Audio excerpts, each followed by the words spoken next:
Hi hello నమస్తే welcome to మన English. మీ సిద్ధగౌన సుదర్శన్ తీర్మానం మిత్రుడు తీర్మానం అభిమానులకి వెల్కమ్. ఇక ఆర్టీఆర్ ప్రెస్ మన న్యూస్కు స్వాగతం.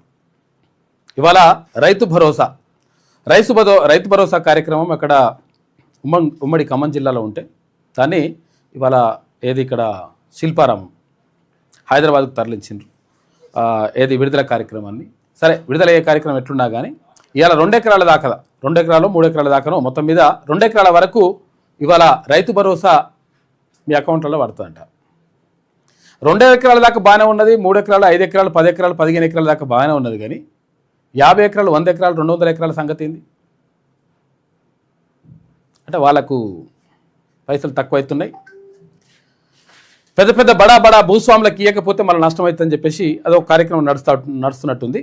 మరి ప్రభుత్వం ఎందుకు అంటే మా దగ్గర పైసలు లేవు ఖజానాలో పైసలు లేవు, చాలా ఆగమాగం ఉన్నది, అప్పులు తీసుకురావాలి, అక్కడ ఆర్బీఐ ఈయనంటుంది, ఇక్కడేమో కేంద్ర ప్రభుత్వం ఈయనిస్తలేదు, తర్వాత ఈయన ఎట్లా చేస్తారు వాళ్ళు ఎట్లా చేస్తారు అని చెప్పేసి రకరకాలు చెప్తారు మంచిగానే ఉన్నది. కానీ మరి ఇప్పుడు పరిస్థితి ఏంది?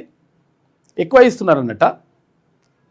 100 ఎకరాలు 200 ఎకరాలు 500 ఎకరాలు 1000 ఎకరాలు ఎన్నున్నా సరే మీ అకౌంట్లో పడతాయి. ఇది కార్యక్రమం నడుస్తూ ఉంది. మరి దాని మీద ఇంకా ఇంతవరకు ప్రభుత్వం ఏం మాట్లాడతలేదు. ఎందుకంటే వాళ్ళు ఏమైనా బాధపడతారు అనుకుంటుండేమో తెలియదు. ఇంకా అది పక్కకు పెడితే జూలై 5న భువనగిరిలో రాజ్యాధికార సమరభేరి సభ జరగనుంది. తెలంగాణ రాజ్యాధికార పార్టీ వ్యవస్థాపక అధ్యక్షుడు తీన్మార్ మల్లన్న, ఎమ్మెల్సీ తీన్మార్ మల్లన్న ఆధ్వర్యంలో ఈ కార్యక్రమం జరుగుతూ ఉంది. 1,00,000 మందే లక్ష్యంగా బీసీ ఎస్సీ ఎస్టీ మైనార్టీలందరూ కూడా కలిసి రావాలి. ఎందుకంటే వీళ్ళందరూ కలిసి బిగ్ క్లాస్ అంటే చాలామందికి డౌట్ ఉంటుంది, అసలు బీసీలు అంటే అందరు బీసీలే రావాలన్నా అంటే బీసీలలో అందరూ ఉన్నారు, బిగ్ క్లాస్ వీళ్ళు. ఎస్సీ ఎస్టీ బీసీ మైనార్టీలందరూ కలిస్తే బిగ్ క్లాస్. ఈ బిగ్ క్లాస్ అందరూ కూడా తరలి రావాలి. మన కోసం, మన వాటా కోసం, మన హక్కుల కోసం, మనకు రావాల్సినటువంటి నిధుల కోసం మాట్లాడుకోవాలి. నిధులు లేవా, మన దగ్గర ఏం లేవు, మన దగ్గర అన్నీ ఉన్నాయి కదా అని కూడా కొంతమంది అంటుంటారు. మనోళ్ళే తెలియక కొంతమంది పాపం మ్యాక్సిమం చైతన్యం అయిపోయినరు. పబ్లిక్ అంతా కూడా ఎస్ మేమెంతో మాకు అంత వాటా రావాల్సిందే, 100% మాకు ఇంతవరకు అన్యాయం జరిగింది, మా ఓటు మేము వేసుకుంటాం అనేటువంటి సోయి వచ్చింది. కాకపోతే కొంతమంది ఇంకా వాళ్ళు నిధులలోనే ఉన్నారు. ఆ నిధులలో ఉన్న వాళ్ళకు తీన్మార్ మల్లన్న గతంలో మండలిలో ఏం మాట్లాడిండో చూస్తే వాళ్ళకు కూడా ఒక క్లారిటీ వచ్చేస్తుంది. బసవతారకం హాస్పిటల్ మాది కాదు, బీసీలకు. కామినేని మాది కాదు, ఇమేజ్ మాది కాదు, ఎన్ఆర్ఐ మాది కాదు, ఉషాముల్లపుడి కాదు, కిమ్స్ కాదు, అపోలో కాదు, సిగ్మా కాదు, మహావీర్ కాదు, సన్షైన్ కాదు, యశోద కాదు, కేర్ హాస్పిటల్ కూడా మాది కాదు సార్. ఓన్లీ గాంధీ దవాఖానా, ఉస్మానియా మాయి. అధ్యక్ష, విద్యా సంస్థల అధ్యక్ష, శ్రీ చైతన్య, వికాసు, విజ్ఞాను, గీతము, నలంద, గౌతమ్, భాష్యం, సిద్ధార్థ, నారాయణ, మల్లారెడ్డి. ఏ విద్యా సంస్థ మాది కాదు సార్. మా చేతుల్లో ఒక విద్యా సంస్థ కూడా. న్యూస్ పేపర్ సార్, ఈనాడు మాది కాదు, ఆంధ్రజ్యోతి కమ్మ, సాక్షి రెడ్డి, ఆంధ్రభూమి రెడ్డి, దక్కన్ క్రానికల్ రెడ్డి, నమస్తే తెలంగాణ వెలమ, ఆంధ్రప్రభ వైశ్య, వార్త వైశ్య, ఇట్లా ఇవి ఛానళ్ళ లెక్క. ఛానల్ ఇప్పుడే చెప్పిన ఛానళ్ళ లెక్క చూసారు కదా. విద్యా సంస్థలు మనవి కావు. తర్వాత అక్కడ ఏది కూడా మన చేతిలో లేదు. ఎవరి చేతిలో ఉందంటే పలానా వాళ్ళ చేతిలో ఉన్నది. మరి పలానా వాళ్ళ చేతిలో ఉన్న తర్వాత నీకెందుకు లాభం జరుగుతుంది, నువ్వెందుకు మంచిగా అభివృద్ధి అవుతావు, నువ్వెందుకు మంచిగా అవుతావు. ఇదే కాదు, ఇంకో కథ కూడా. ఇది చాలా బాధ అనిపిస్తుంది.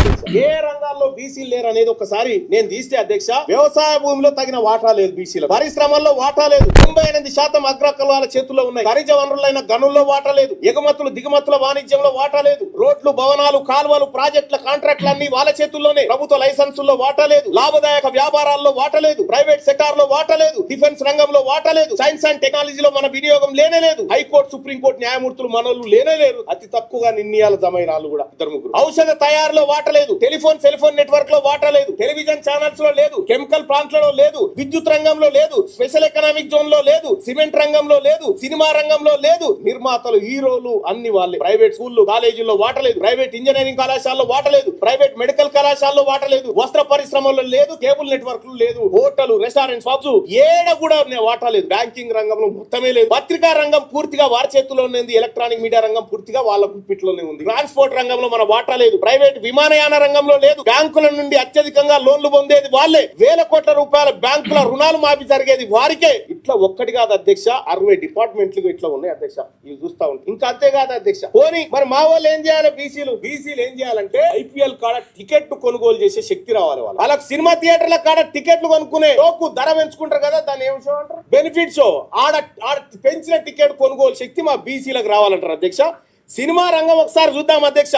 దగ్గుపాటి సురేష్ బాబు, రామారావు, శ్రీధర్ బాబు, గోపీనాథ్, వెంకటరమణ, అనిల్ కుమార్, చౌదరి, నిరంజన్ బాబు, గోపాల్ రెడ్డి, తిరుపతి రెడ్డి, జగదీష్ రెడ్డి, సుధాకర్ రెడ్డి, గోపాల్ రెడ్డి, గోపాలకృష్ణారెడ్డి, గనిరెడ్డి, సునీల్ కుమార్ రెడ్డి, ఉమాపతి రెడ్డి, భాస్కర్ రెడ్డి, చౌదరి, లైలా చౌదరి, వీరే చౌదరి, రవిప్రకాష్, సీతారామరావు, వీళ్ళంతా వీళ్ళు సార్, వీళ్ళు ప్రొడ్యూసర్లు, సినిమా ప్రొడ్యూసర్. ఒక్క బీసీ లేడు సార్. చూసారు కదా, ఏ రంగంలో మన వాళ్ళు ఉన్నారు, ఏ రంగంలో లేరు అనుకుంటే ఏ రంగంలో కూడా కనిపిస్తలేదు లెక్క. కనిపిస్తలేదు కారణం ఏంటి అంటే, అక్కడ అధికారంలో ఉంటే ఆటోమేటిక్గా మన వాళ్ళకు అవకాశాలు ఇస్తారు, మన వాళ్ళకు ఇట్లా ఏమంటారు ఏది ఎదగడానికి అవకాశాలు కల్పిస్తారు, కల్పించేటువంటి అవకాశం ఉంటుంది అక్కడ. కాబట్టి మరి ఎక్కడ ఉన్నాం మనం అంటే, ఓట్లు మనం వేస్తున్నాం, సీట్లు వాళ్ళే అవుతున్నాయి. ఇంకెట్లుంటుంది, ఇంకా లెక్క ఎట్లా సెట్ అవుతుంది? ఇప్పుడు మన చేతుల్నే ఓటు ఉంది, మరి మన చేతుల్నే సీటు కూడా ఉన్నది. కాకపోతే ఏంటంటే టికెట్లు వాళ్ళ చేతులు ఉన్నాయి కదా, అందుకనే తీర్మానం వల్ల పార్టీ పెట్టిండు. టికెట్లు బీఫామ్లు ఇచ్చేది మీరు ఎందుకు ఇస్తారు, మేమే ఇస్తాం బీఫామ్లు కావాలంటే మీ వాటా ప్రకారం మీకు కూడా ఇస్తాం టికెట్లు కావాలంటే అని చెప్తున్నాడు తీర్మానం వలన. కాబట్టి విషయం ఏంటంటే, ఇప్పుడు అన్ని వాళ్ళ చేతిలో పెట్టి అన్ని వాళ్ళ చేతులు వాళ్ళకి అప్పగించేసి తర్వాత నీకు వాటా కావాలి, అది కావాలి, ఇది కావాలి, నాకు ఆ పథకం కావాలి, నాకు ఈ బంధు కావాలి, నాకు ఇది కావాలని చెప్పేసి కోరితే అడుక్కునే కాడు ఉంటుంది లెక్క. అడుక్కోవడం కాదు, ఇచ్చే కాడు ఉండాలి. మనం ఇచ్చే కాడు ఉండాలంటే ఏం చేయాలి? ఓటు మనది కావాలి, సీటు మనది కావాలి. ఓటు మనదే ఉన్నది ఆటోమేటిక్గా. మెజారిటీ ఓటు 90% ఓట్లు బిగ్ క్లాస్ ఇయే, బీసీలే. మరి సీట్ ఎవరుతుంది? 1000 రూపాయలు, 5000 రూపాయలు, 100 రూపాయలు, అది 500 రూపాయలు ఇట్లా ఇస్తే ఒక కోటరు, ఓ బీర్ సీసా, ఇంత బిర్యానీ మొత్తం ఇచ్చేస్తే మన ఓటును కథం చేసేస్తున్నాం. కాబట్టి ఇది పోవాలి. ఇది పోయినప్పుడు 100% ఇవన్నీ కూడా సెట్ అయిపోతాయి. ఇది వాళ్ళదే, అది వాళ్ళదే, అది వాళ్ళదే అని కాకుండా ఇవన్నీ కూడా మనయి. కావాల్సి ఉంటే వాళ్ళకు వాళ్ళ వాటా ప్రకారం వాళ్ళకు కూడా ఇస్తాము అనే కాడి ఉంటుంది లెక్క. అది జరగాలంటే ఏం కావాలి? మన ఓటు మనం వేసుకునేటువంటి సోయి రావాలి, మన గురించి మనం ఆలోచించుకునేటువంటి పరిస్థితి ఉండాలి. అప్పుడు ఆటోమేటిక్గా సెట్ అయిపోతుంది లెక్క. ఇక చూడండి, అంటే వివక్ష ఎట్లుంటుంది అసలు. యాక్చువల్గా చట్టాలు చేసేటప్పుడు కూడా చట్టాలు కొంతమందికి చుట్టాలు అవుతాయి. Professor Kasim, Osmania university professor, ఇప్పుడు ఆర్ట్స్ కాలేజ్ ప్రిన్సిపల్ ఆయన మాట్లాడుతుంది. ఒక్క నిమిషం. రెండవది, ఆదాయ పరిమితి 8 లక్షలు ఏమిటండి? ఎస్సీలకి 1,50,000, ఎస్టీలకి 1,50,000, బీసీలకి 1,50,000. మరి వీళ్ళకి ఎందుకు 8 లక్షలు పెట్టలేదు? చూసారు కదా, ఎస్సీ ఎస్టీ బీసీలకి ఏమో 1,50,000 రూపాయల ఆదాయ పరిమితి. దీనికంటే ఎక్కువ ఉంటే వీడు పరిచినోడు. ఎవరు? ఎస్సీ ఎస్టీ బీసీలు అయితే.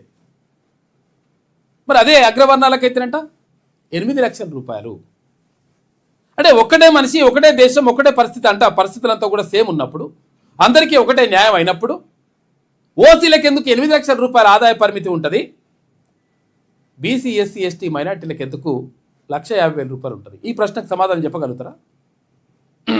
చట్టాలు అందరికీ సమానమే కదా, మరి ఎందుకు చుట్టాలు అవుతున్నాయి? ఇప్పుడు 8 లక్షల రూపాయలు ఉన్నటువంటి అగ్రవర్ణానికి చెందినటువంటి ఒక వ్యక్తి పేదవాడవుతాడు. 1,51,000 రూపాయలు ఉన్నటువంటి ఒక బీసీ కానీ, ఎస్సీ కానీ, ఎస్టీ కానీ బలిసినోడు, ధనవంతుడు అన్నట్టు. వీళ్ళకి వర్తించాయి. వీళ్ళేమో వీళ్ళకి 1,50,000 పరిమితి అంట, అక్కడ 8 లక్షల రూపాయల పరిమితి. ఇది వివక్ష అంటారా? దీన్ని ఏమంటారు? మనిషికి ఒక తీరుగు ఉంటుందా? కులానికి ఒక తీరుగు ఉంటుందా లెక్క? ఇప్పుడు అక్కడ ఏది సంచార జాతులకు సంబంధించినటువంటి నాయకులు వచ్చిండ్రు. పిలుపు ఒకసారి సంచార జాతులు నాయకులు వచ్చిండ్రు. ఈ సంచార జాతుల నాయకుల్ని పిలిస్తే వాళ్ళు ఏమంటారంటే, చాలా కులాలు సంచార జాతులుగా ఉన్నాయి. అంటే వాళ్ళు ఒక దగ్గర జీవనం కాకుండా ఇక్కడ సమాజం అంతా తిరుగుతూ మైకి తిరుగుతూ తర్వాత వాళ్ళ జీవనాన్ని కొనసాగిస్తారు. ఆ సంచార జాతుల బిడ్డలకు సంబంధించి కనీసం ఏది క్యాస్ట్ సర్టిఫికెట్ ఇర్రా నాయన అంటే క్యాస్ట్ సర్టిఫికెట్కి వీళ్ళకు ఎంఆర్ఓ ఇయ్యొద్దంట. ఎవరు ఇవ్వాలి? ఆర్డీఓ ఇవ్వాలి. ఆర్డీఓ ఇవ్వాలంటే ఆర్డీఓ దగ్గరకు పోతే ఆర్డీఓకి తెలియదు ఈ ఊర్లో ఏం జరుగుతుంది, ఈ పరిస్థితి ఏంది అని, ఏ కులము ఏం కథ, నిజంగా అవునా కాదా, ఈ విషయాలన్నీ తెలియదు. ఎవరు ఇవ్వాలి? యాక్చువల్గా మండలంలో ఉన్నటువంటి ఎంఆర్ఓ ఇవ్వాలి. ఎంఆర్ఓ నాకు తెలియదు, నాకు సంబంధం లేదు అంటున్నాడు. అంటుంటే వీళ్ళు క్యాస్ట్ సర్టిఫికేట్ తీసుకోవాలనుకుంటా కూడా. ఇప్పుడు చిన్న ఎగ్జాంపుల్ చూడండి, ఇప్పుడు ఈడబ్ల్యూఎస్ సర్టిఫికేట్ ఉన్నది కదా, ఈడబ్ల్యూఎస్కి ఏ క్యాస్ట్ అడగరు, వాళ్ళ క్యాస్ట్ సర్టిఫికేటే ఉండదు. ఇప్పుడు ఏమంటారు, ఒక రెడ్డికి కానీ వెలమకు కానీ లేకపోతే కమ్మకు కానీ ఈడబ్ల్యూఎస్ సర్టిఫికేట్ మీద వాళ్ళు రిజర్వేషన్ పొందుతారు అనుకుంటాం కదా. మరి ఏ క్యాస్ట్ సర్టిఫికేట్ అడుగుతారంటే ఏ క్యాస్ట్ సర్టిఫికేట్ అవసరం లేదంట, వాళ్ళు జస్ట్ అట్లా అంటే ఓకే అంటే వాళ్ళు ఈడబ్ల్యూఎస్ అయిపోతారు. కానీ సంచార జాతి బిడ్డలు ఈడబ్ల్యూఎస్ రిజర్వేషన్ అనేది అత్యంత నమస్తే, అందరికి నమస్తే. తెలంగాణ సంచార జాతుల నుంచి వచ్చినాం. వీరభద్రియ, మాది బీసీ కేటగిరీలో పేరు డిఎన్టీ అన్నట్టు. నా పేరు సారంగి శివ. వీరభద్రియ అంటే డీనోటిఫైడ్ ట్రైబ్స్. ఎన్టీ ఉంటది, డిఎన్టీ ఉంటది, సంచార అర్ధ సంచార జాతులు ఉంటాయి అన్నట్టు. ఇది కేంద్ర ప్రభుత్వం చాలా మందికి ఈ కులాల పేర్లు కూడా తెలియదు. కులాల పేర్లు కూడా తెలియదు. వాళ్ళందరినీ కూడా రేపు భువనగిరిలో జరిగేటువంటి సభకు తీసుకొస్తా ఉన్నాం. తీసుకొచ్చేసి అక్కడ, ఎందుకనంటే ఈ జాతుల బిడ్డలు మొత్తం కూడా నిర్లక్ష్యానికి గురైపోతున్నారు. కనీసం వాళ్ళకు విద్యకు దూరమయ్యారు.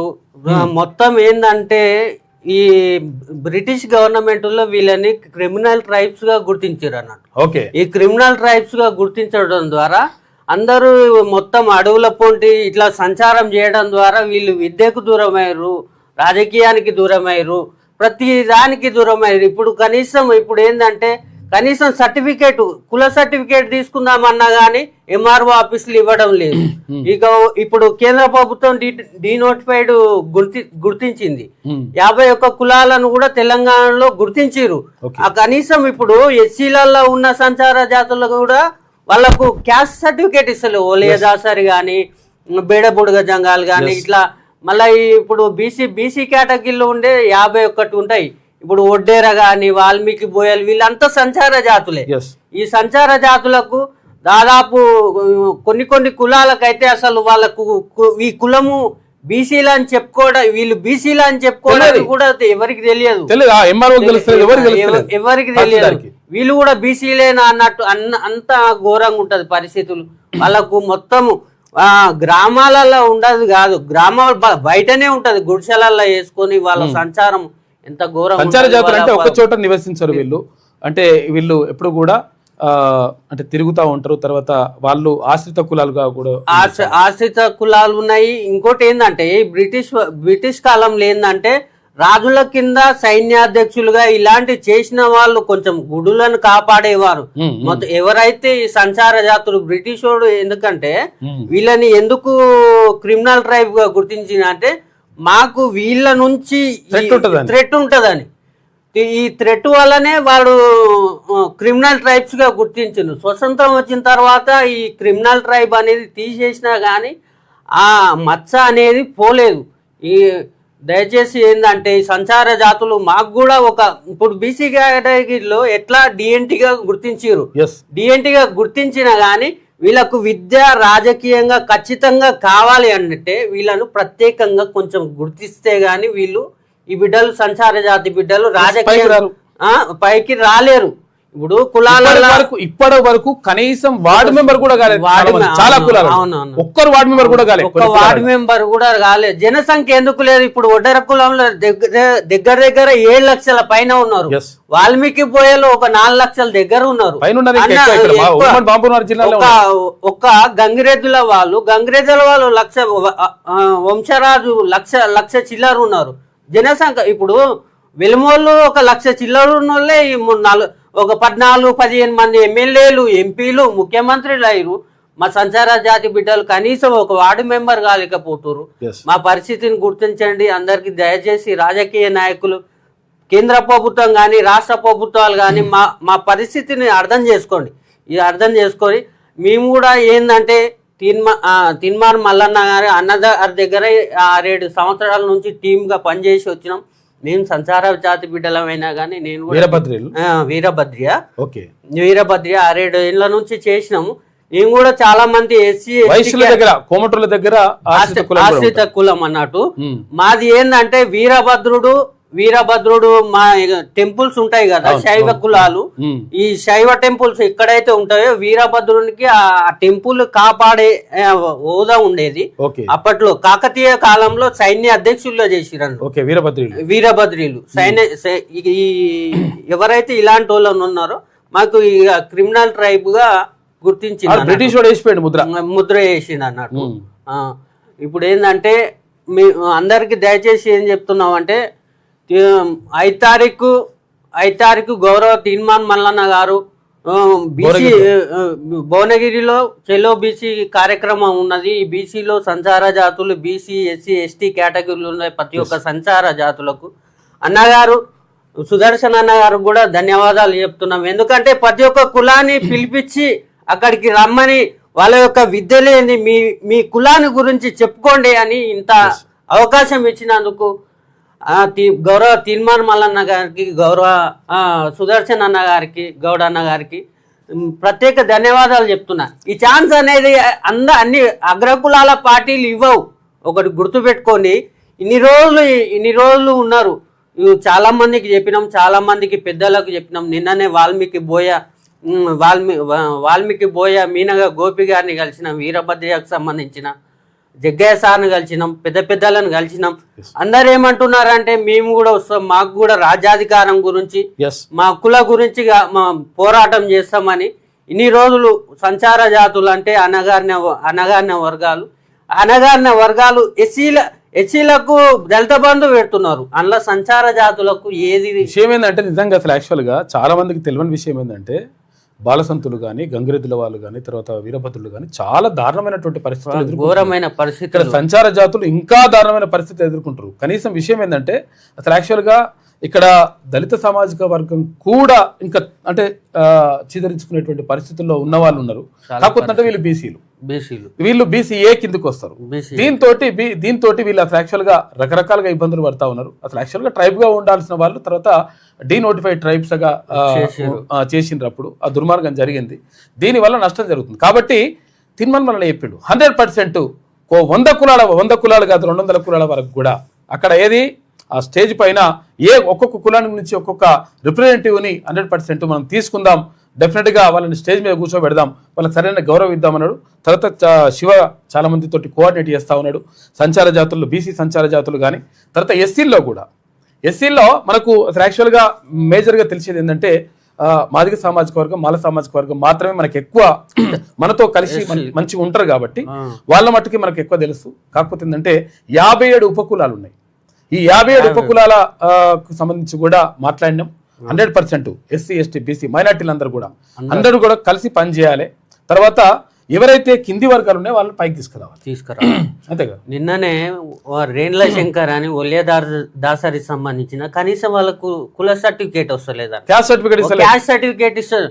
ఆ బ్రదర్ కూడా ఆయన రాష్ట్ర కోశాధికారి అన్నట్టు. అతను కూడా మేము కూడా రాజ్యాధికారం గురించి వస్తాం, ఖచ్చితంగా బీసీలకు మద్దతు ఇస్తాం, బీసీలు ఉండే ప్రతి ఒక్కరికి మద్దతు ఇస్తామని వాళ్ళు నిన్ననే చెప్పడం జరిగింది. చాలా మంది బీసీ ఎస్సీ కేటగిరీలో ఉండే సంచార జాతులను కలవడం జరుగుతుంది. ప్రతి ఒక్కరికి ఆహ్వానం ఇస్తాం, ప్రతి ఒక్కరికి రావాల్సిందిగా మనవి చేస్తున్నా.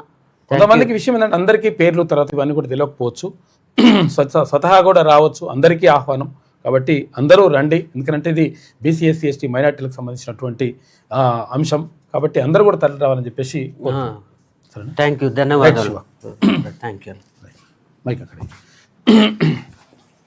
ఇది విషయం ఏంటంటే ఇక్కడ రాజ్యాధికార సమర పేరులో అన్ని కులాలకు సంబంధించినటువంటి ఒక సమాహారంగా కనిపిస్తుంది. అక్కడ ఒక పూల గుచ్చంలాగా కనిపిస్తుంది అక్కడ. ఎందుకంటే ఈ ఒకటే కులం ఉండాలి, ఈ 2 కులాలు ఉండాలి, తర్వాత ఇవి ఉండదు, ఇవన్నీ లేదు లెక్క. అందరినీ కూడా గౌరవించాలి.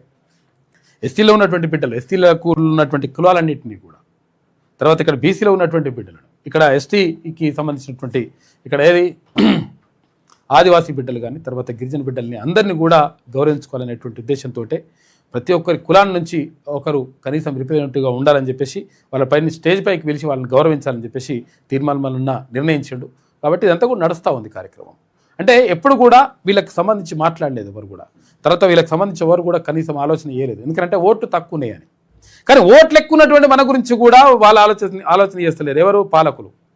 కాబట్టి ఓట్లు ఎవరు ఎక్కువ ఉన్నాయి, ఓట్లు ఎవరు తక్కువ ఉన్నాయి, ఎవరు అన్యాయానికి గురవుతున్నారు, ఇవన్నీ కూడా లెక్క తేల్చాల్సిన అవసరం ఉన్నది. ఇంకా భువనగిరిలో జరిగేటువంటి 5వ తారీఖు అంటే ఇప్పుడు ఇలా సండే ఆదివారం నాడు సాయంత్రం 4 గంటలకు జరిగేటువంటి సభకు అందరూ తరలి రావాలని చెప్పేసి పిలుపునిస్తా ఉన్నాడు తీర్మానం మల్లన్న. ఇక వార్తల్లోకి వెళ్తే ముందుగా వెలుగు దినపత్రిక చూద్దాం.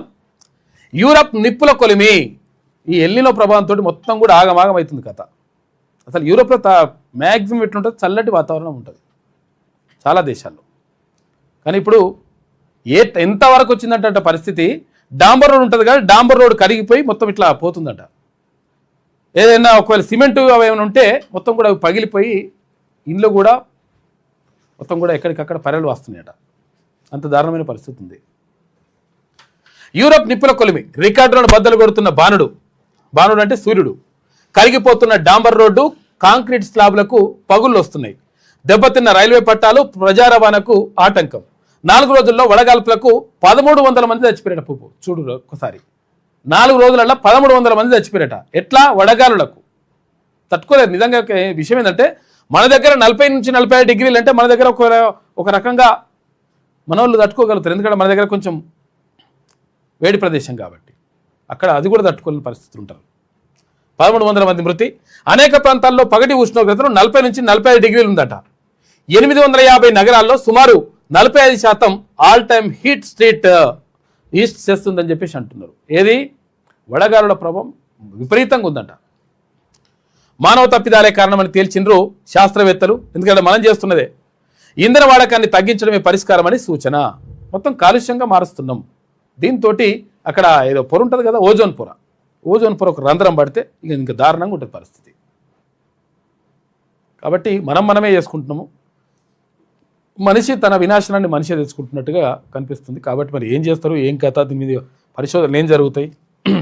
అసలు యాక్చువల్గా అన్నీ కనిపెట్టగలుగుతారు. కానీ ఇప్పుడు చూడు, ఇవి వస్తాయి ఇట్లా అని చెప్పేసి అంటున్నారు. కానీ దానికి ఎట్లా మరి కట్టడి చేయొచ్చు, ఏం కథ అనే దానిపైన మరి ఇంకా ఏం జరుగుతలేదు. ఇంకా చూడాలి. జర్మనీలో ఎండవేడికి రోడ్డుపై కరిగిన తార్ రోడ్డు. డాంబర్ మొత్తం కరిగిపోయింది. ఇక్కడ ఫ్రాన్స్లో ఓ షాప్ నుంచి ఏసీలను ఎత్తుకొలుతున్నారట జనం. ఎత్తుకపోతురు. ఆడికి వచ్చింది కథ. యూరప్ నిప్పుల కొలిమిలా మారింది. చరిత్రలోనే అత్యంత తీవ్రమైన సుదీర్ఘమైన హీట్ వేవ్ అంటే వడగాల్పులు కూరల్లో చిక్కుకొని అల్లాడిపోతున్నది. కార్బన్ కాలుష్యం కారణంగా మరింత కోరలు చాచిన ఈ వేడి ప్రభుత్వాల ముందు జాగ్రత్తలు తీసుకోకపోవడంతో ప్రజలకు నరకాన్ని చూపిస్తున్నది. ఫ్రాన్స్ చరిత్రలోనే అత్యంత వేడిగాలులు రాత్రిని నమోదు చేయగా బ్రిటన్, స్విట్జర్లాండ్ దేశాలు జూన్ నెలలో ఆల్ టైమ్ రికార్డు ఉష్ణోగ్రతలను బద్దలు కొట్టాయి. ఇక ఎండవేడికి పలు చోట్ల కాంక్రీట్ స్లాబులు పగుళ్ళు పడుతున్నాయి. రైల్వే పట్టాలు దెబ్బతినడం, రోడ్లు పగిలిపోవడంతో ప్రజా రవాణా స్తంభించిపోయింది. ఎండ కారణంగా 1300 మంది మృత్యువాత పడ్డట్టు ప్రపంచ ఆరోగ్య సంస్థ WHO వెల్లడించింది. ఎండకు 1300 మంది చచ్చిపోయారట 4 రోజులల్లా. అయితే దీనికి మానవ తప్పిదాలే అసలు కారణమని శాస్త్రవేత్తలు తేల్చారు. మానవ చర్యలతో కలిగిన వాతావరణ మార్పులతోనే యూరప్ ఖండం గతంలో ఎన్నడూ లేనంతగా వేడెక్కుతున్నదని గుర్తించారు. ఈ హీట్ వేవ్స్ వాతావరణంలో సంభవిస్తున్న ఒక ప్రమాదకర మార్పునకు సంకేతమని పేర్కొంటున్నారు. చూసుకోగా చాలా డేంజర్ ఉందట పరిస్థితి. ఎట్లయితుందో ఏమవుతుందో అర్థమవుతలేదు. అక్కడ ఎల్లినో వస్తుంది, సూపర్ ఎల్లినోగా మారుతుందట. మారితే ఇప్పుడేం వానలు వస్తలేవు. జూన్ అయిపోయింది, మొత్తం దాదాపు జూన్ అయిపోయినట్టే. జూన్ అయిపోయినా కానీ వానలు లేవు. ఎండలు విపరీతంగా ఉన్నాయి. వేడి మొత్తం తట్టుకోలేకపోతున్నాం. మరి ఎక్కడ పోతుంది, ఏం కథ, ఏమవుతుందో అర్థమవుతలేదు పరిస్థితి.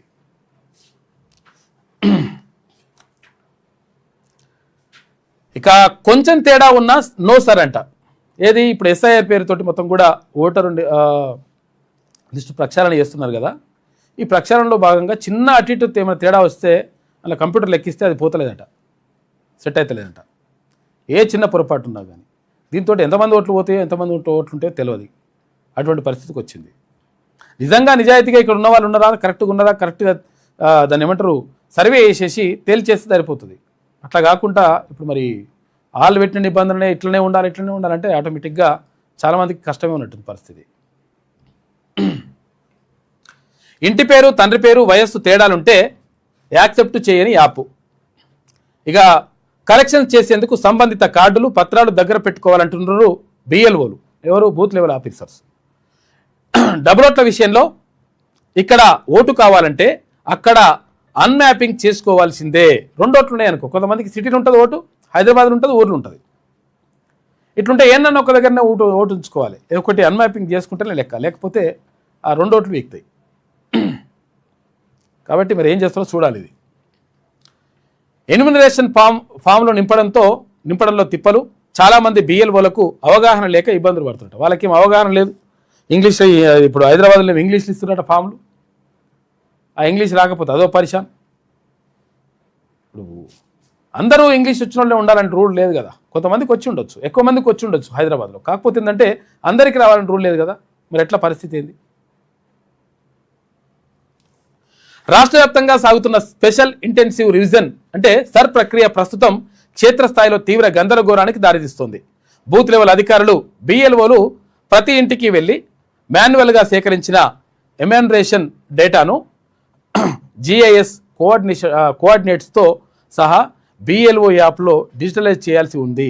అయితే ఈ ప్రక్రియలో 2002 నాటి పాత ఓటర్ల బేస్ డేటాతో ప్రస్తుత రికార్డును మ్యాపింగ్ చేయడం, సర్వర్ డౌన్ కావడం, ఓటీపీలు రాకపోవడం లాంటి సాంకేతిక లోపాల వల్ల రాష్ట్ర వ్యాప్తంగా ఆధార్, ఇతర వివరాల్లో ఉన్న పేర్లు, ఇంటి పేర్లు, పుట్టిన తేదీ, ఓటరు డేటాతో మ్యాచ్ కాకపోతే యాక్సెప్ట్ చేయడం లేదు.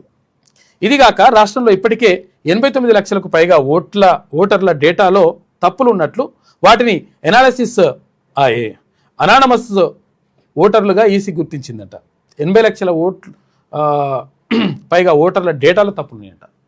89 లక్షలు మామూలుగా కథ, ఓ పావు వంత అన్నట్టు రాష్ట్రంలో. సోమవారం నాటికి రాష్ట్ర వ్యాప్తంగా 1.73 కోట్ల ఎన్యూమరేషన్ ఫారాలను ఇంటింటికి పంపిణీ చేశారు. 2 రోజుల్లో మిగతా మొత్తం పూర్తి చేయనున్నారు. అందరికీ పత్రాలు ఇచ్చొచ్చిరట. పత్రాలు ఇస్తే మరి వాళ్ళు నింపాలంటే వాళ్ళకి చదువు రావాలి. చదువు వస్తే కూడా సరిపోదు. ఇప్పుడు హైదరాబాద్ అయితే ఇంగ్లీష్ కూడా రావాలి. ఎంతవరకు వస్తుంది, ఏం కథ అవుతుంది, ఏమవుతుందో అర్థమవుతలేదు. ఇంకో విషయం ఏంటంటే ఇప్పుడు కేంద్ర ప్రభుత్వం లెక్కలు అదేది జనగణన చేస్తుంది కదా. జనగణనలో కులగణన పెడతాననేది పక్కకు పెట్టింది.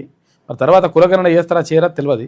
కాకపోతే ఏంటంటే జనగణన లెక్కలు 4,35,00,000 వచ్చింది. ఇప్పుడు 4,35,00,000 మంది తెలంగాణలో జనం ఉన్నట్టుగా కేంద్ర ప్రభుత్వం చేసినటువంటి గణాంకాల్లో వెల్లడైంది. జనగణనలో తేలిపోయింది లెక్క. రాష్ట్ర ప్రభుత్వం చేసి ఎంత వచ్చింది? 3,71,00,000. 3,71,00,000 ఏమో రాష్ట్ర ప్రభుత్వం చేసి వస్తే, కేంద్ర ప్రభుత్వం చేస్తే లెక్క చేస్తే 4,35,00,000.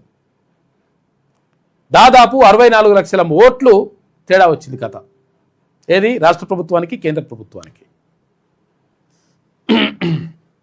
అంటే దాని అర్థమైంది, బీసీల ఓట్లు, బీసీల జనాభాను, బీసీలను తక్కువ చేసి చూపించేటువంటి ప్రయత్నం చేసినటువంటి ఆరోపణలు 1000% ఉన్నాయి.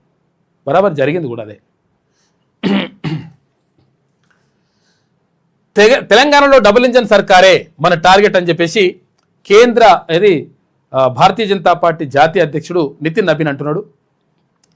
సుష్మా స్వరాజ్ కృషితోనే ప్రత్యేక తెలంగాణ రాష్ట్రం అని చెప్పేసి నితిన్ నబీన్ అంటున్నాడు. నిజంగా కూడా సుష్మా స్వరాజ్ కృషితోనే కాకుండా సుష్మా స్వరాజ్ తోడ్పాటు 1000% తెలంగాణ రాష్ట్ర ఏర్పాటుకు ఉపయోగపడ్డది. పార్లమెంట్లో బిల్లు పెట్టినప్పుడు మస్తు కొట్లాడింది. 100% అండగా నిలిచింది సుష్మా స్వరాజ్. పాప మాపు ఇప్పుడు చిన్నమ్మ లేదు కానీ 100% అండగా నిలిచింది సుష్మా స్వరాజ్. ఆ విషయాన్ని ఎట్టి పరిస్థితుల్లో తెలంగాణ సమాజం మర్చిపోవద్దు. ఇక్కడ కాంగ్రెస్ పార్టీ నుంచి సోనియా గాంధీ ఎట్లయితే ఎఫర్ట్ పెట్టిందో, భారతీయ జనతా పార్టీ నుంచి సుష్మా స్వరాజ్ అట్లనే ఎఫర్ట్ పెట్టింది. తెలంగాణ రాష్ట్రం ఏర్పాటు కావాలి, అక్కడ పిల్లలు చచ్చిపోతున్నారు కాబట్టి 100% వీళ్ళ స్వరాష్ట్రం అంటే ప్రత్యేక రాష్ట్రం ఏర్పాటు కావాలని చెప్పేసి కొట్లాడింది సుష్మా స్వరాజ్. కుటుంబ పాలనతో స్వరాష్ట్ర ఆశయాలు నెరవేరలే. కాంగ్రెస్ నేత Rahul Gandhi part time politician. Greater Warangal municipal ఎన్నికలు మనకు సెమీఫైనల్. ఇక్కడ కాషాయ జెండా ఎగిరేయాలని కేడర్కు పిలుపు. వరంగల్ బూత్ అధ్యక్షుల విజయ సంకల్ప సమ్మేళనానికి హాజరయ్యిండు భారతీయ జనతా పార్టీ జాతీయ అధ్యక్షుడు నితిన్ నవీన్. వారితో పాటు కేంద్ర మంత్రులు, తర్వాత ఎంపీలు, అక్కడ భారతీయ జనతా పార్టీ నాయకులందరూ కూడా హాజరైనరు వరంగల్లో జరిగినటువంటి సభకు. విషయం ఏంటంటే ప్రధానంగా ఇక దృష్టి సారిస్తున్నాను అంటున్నా, కానీ సరైనటువంటి నాయకుడిని ఉంటే ఆటోమేటిక్గా సెట్ అవుతుంది లెక్క. ఆ నాయకుడు లేని పరిస్థితి లేదు. తర్వాత బీసీలకు అవకాశాలు దక్కుతాయి అని చెప్పేసి గతంలో చెప్పిండ్రు. ఇక్కడ బీసీలకు అవకాశాలు దక్కేటట్టు కనిపిస్తలేదు. మళ్ళీ వాళ్ళే చేసుకుంటారు లెక్క. ఆలయాలకు కొత్త కళ. 10 ఏళ్లలో ఒక యాదాద్రి, ఇవాళ 20 టెంపుల్స్ అభివృద్ధి అని చెప్పేసి ఒక ప్రత్యేక కథనం వేసింది వెలుగు దినపత్రిక. గతంలో కేసీఆర్ ప్రభుత్వం ఉన్నప్పుడు, అధికారం ఉన్నప్పుడు, అక్కడ కొండగట్టు అంజనకు నీకు 100 కోట్లు ఇస్తా అని ఆయన చెప్పిండు. అక్కడ భద్రాద్రి రామన్న నీకు కూడా 400 కోట్లు ఇస్తా అని ఆయన చెప్పిండు. అక్కడ ఇక్కడ అందరికీ ఆలకీలకు చెప్పించిండు, హామీలు ఇచ్చిండు, అవతల పడ్డాడు కాకపోతే ఏంటంటే యాదగిరిగుట్టను మాత్రం మంచిగా చేసిండు. యాదగిరిగుట్టను ఒక్కదాన్ని గట్టిగా అభివృద్ధి చేసిండు. అయితే ఇప్పుడు ఉన్నట్టు ప్రభుత్వం ఏమంటుందంటే యాదగిరిగుట్టను ఒక టెంపుల్నే అభివృద్ధి చేసిండు కదా కేసీఆర్ ఉన్నప్పుడు. ఇప్పుడు కాంగ్రెస్ ప్రభుత్వం అధికారంలోకి వచ్చిన తర్వాత దాదాపు ఒక 20 ప్రధాన ఆలయాలని అభివృద్ధి చేస్తాము అని చెప్తా ఉంది. కొన్నేమో నిధులు కేటాయించారు, కొన్ని పనులు పూర్తవుతున్నాయి. కొన్నిటికి టెండర్ వెలువాల్సి ఉందంట. దానికి సంబంధించి నడుస్తూ ఉంది. ఇక్కడ కీసరగుట్ట కానీ, తర్వాత ఇక్కడ అన్ని బాసర ఆలయానికి ఆల్రెడీ కేటాయించిండ్రు, అక్కడ భద్రాద్రికి కేటాయించిండ్రు. ఎందుకంటే ఇక్కడ గోదావరి పుష్కరాలు కూడా ఉన్నాయి కాబట్టి ఈ పరివాహక ప్రాంతంలో అదొక కథ నడుస్తూ ఉంది. మొత్తం మీద రాష్ట్ర వ్యాప్తంగా 20 ఆలయాలు అభివృద్ధి చేస్తామని చెప్తున్నారు. 2216 కోట్ల రూపాయలతో ప్రధాన ఆలయాల్లో పునర్నిర్మాణ పనులు. ఇప్పటికే వేములవాడ, బాసర, భద్రాద్రి, కాళేశ్వరంలో పనులు షురు అయినాయి. ఇక ధర్మపురి, జోగులాంబ, పెద్దమ్మ, భద్రకాళి, కీసరగుట్ట, ఇటు చెరువుగట్టు పనులకు టెండర్లు పిలిచిండ్రు. 101 కోట్ల రూపాయలతో మేడారంలో సమ్మక్క సారలమ్మ గద్దెలు పునర్నిర్మాణ పనులు పూర్తయిపోయినాయి. మరో 9 ఆలయాలకు మాస్టర్ ప్లాన్ రెడీ అయింది. మొత్తం 20 ఆలయాలు మళ్ళీ కొంతవరకు మార్గదర్శి తీసుకురావాలని చెప్పేసి భావిస్తూ ఉందంట రాష్ట్ర ప్రభుత్వం. అందులో భాగంగా నడుస్తుంది వ్యవస్థ. రాష్ట్రంలోని ప్రధాన ఆలయాలకు మార్గదర్శి పడుతున్నది. తెలంగాణ వచ్చాక 10 ఏళ్లలో ఒక్క యాదాద్రి ఆలయం నిర్మాణం చేపడితే కాంగ్రెస్ అధికారంలోకి వచ్చిన కేవలం 2.5 ఏళ్లలో 2216 కోట్ల రూపాయలతో 20 ప్రధాన ఆలయాల పునర్నిర్మాణ పనులను భుజానికెత్తుకున్నది. 11 ప్రధాన ఆలయాల్లో చేపడుతున్న విస్తరణ పనులు వివిధ దశల్లో ఉండగా మరో 9 ముఖ్యమైన టెంపుల్స్ అభివృద్ధికి మాస్టర్ ప్లాన్ సిద్ధమయ్యాయి. వేములవాడ, బాసర, భద్రాద్రి, కాళేశ్వరం దేవస్థానాల్లో ఇప్పటికే పనులు జోరుగా సాగుతున్నాయి. కొండగట్టు, ధర్మపురి, జోగులాంబ, పెద్దమ్మ, భద్రకాళి, కీసరగుట్ట, ఇటు చెరువుగట్టు పనులకు టెండర్లు చివరి దశకు చేరుకున్నాయి. ఇక్కడ మేడారంలోనూ 101 కోట్ల రూపాయలతో సమ్మక్క సారలమ్మల గద్దెల పునర్నిర్మాణ అభివృద్ధి పనులకు కాంగ్రెస్ ప్రభుత్వం పూర్తి చేసిన సంగతి తెలిసిందే. వేములవాడ సహా దశాబ్దాలుగా అభివృద్ధికి దూరంగా ఉన్న ఆలయాల్లో విస్తరణ పనులు జోరుగా సాగుతుండడంపై భక్తుల్లో హర్షం వ్యక్తమవుతోంది. ఆధ్యాత్మిక వైభవం దిశగా రాష్ట్రంలో ఆధ్యాత్మిక వైభవానికి ప్రభుత్వం నడుం బిగించింది. ప్రముఖ దేవాలయాలను ఆధ్యాత్మిక పర్యాటక కేంద్రాలుగా అభివృద్ధి చేసే లక్ష్యంతో పునర్నిర్మాణ పనులను శరవేగంగా చేపడుతున్నది. గత ప్రభుత్వం కేవలం యాదాద్రి పునర్నిర్మాణానికి పరిమితమై మిగిలిన ఆలయాలను నిర్లక్ష్యం చేసింది. కానీ కాంగ్రెస్ ప్రభుత్వం అధికారంలోకి వచ్చాక ప్రధాన ఆలయాల పునర్నిర్మాణ పనులు, ఇతర అభివృద్ధి పనులకు శ్రీకారం చుట్టింది అని చెప్పేసి ఒక ప్రత్యేక కథనం వేసింది. వేగంగా కొనసాగుతున్న వేములవాడ ఆలయ పునరుద్ధరణ పనులు అని చెప్పేసి ఇక్కడ చూసుకోవచ్చు. మనము కొంతవరకు నడుస్తున్నాయి.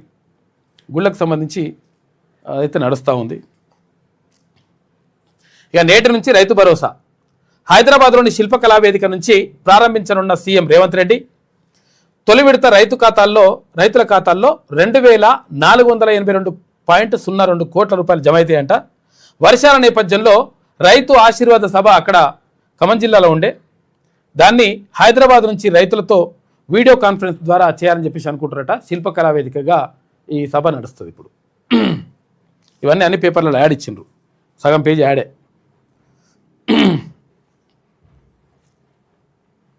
అయితే విషయం ఏంటంటే అసలు యాక్చువల్గా ఇక్కడ ఏది 2,000 కోట్ల రూపాయలు పైగా ఇక్కడ ప్రభుత్వ ఉద్యోగులు ఎవరైతే ఉన్నారో రిటైర్మెంట్ అయిన వాళ్ళు వాళ్ళ బకాయిలు చెల్లిస్తామని చెప్పేసి రాష్ట్ర ప్రభుత్వం చెప్తుంది, మంచిగానే ఉన్నది. అయితే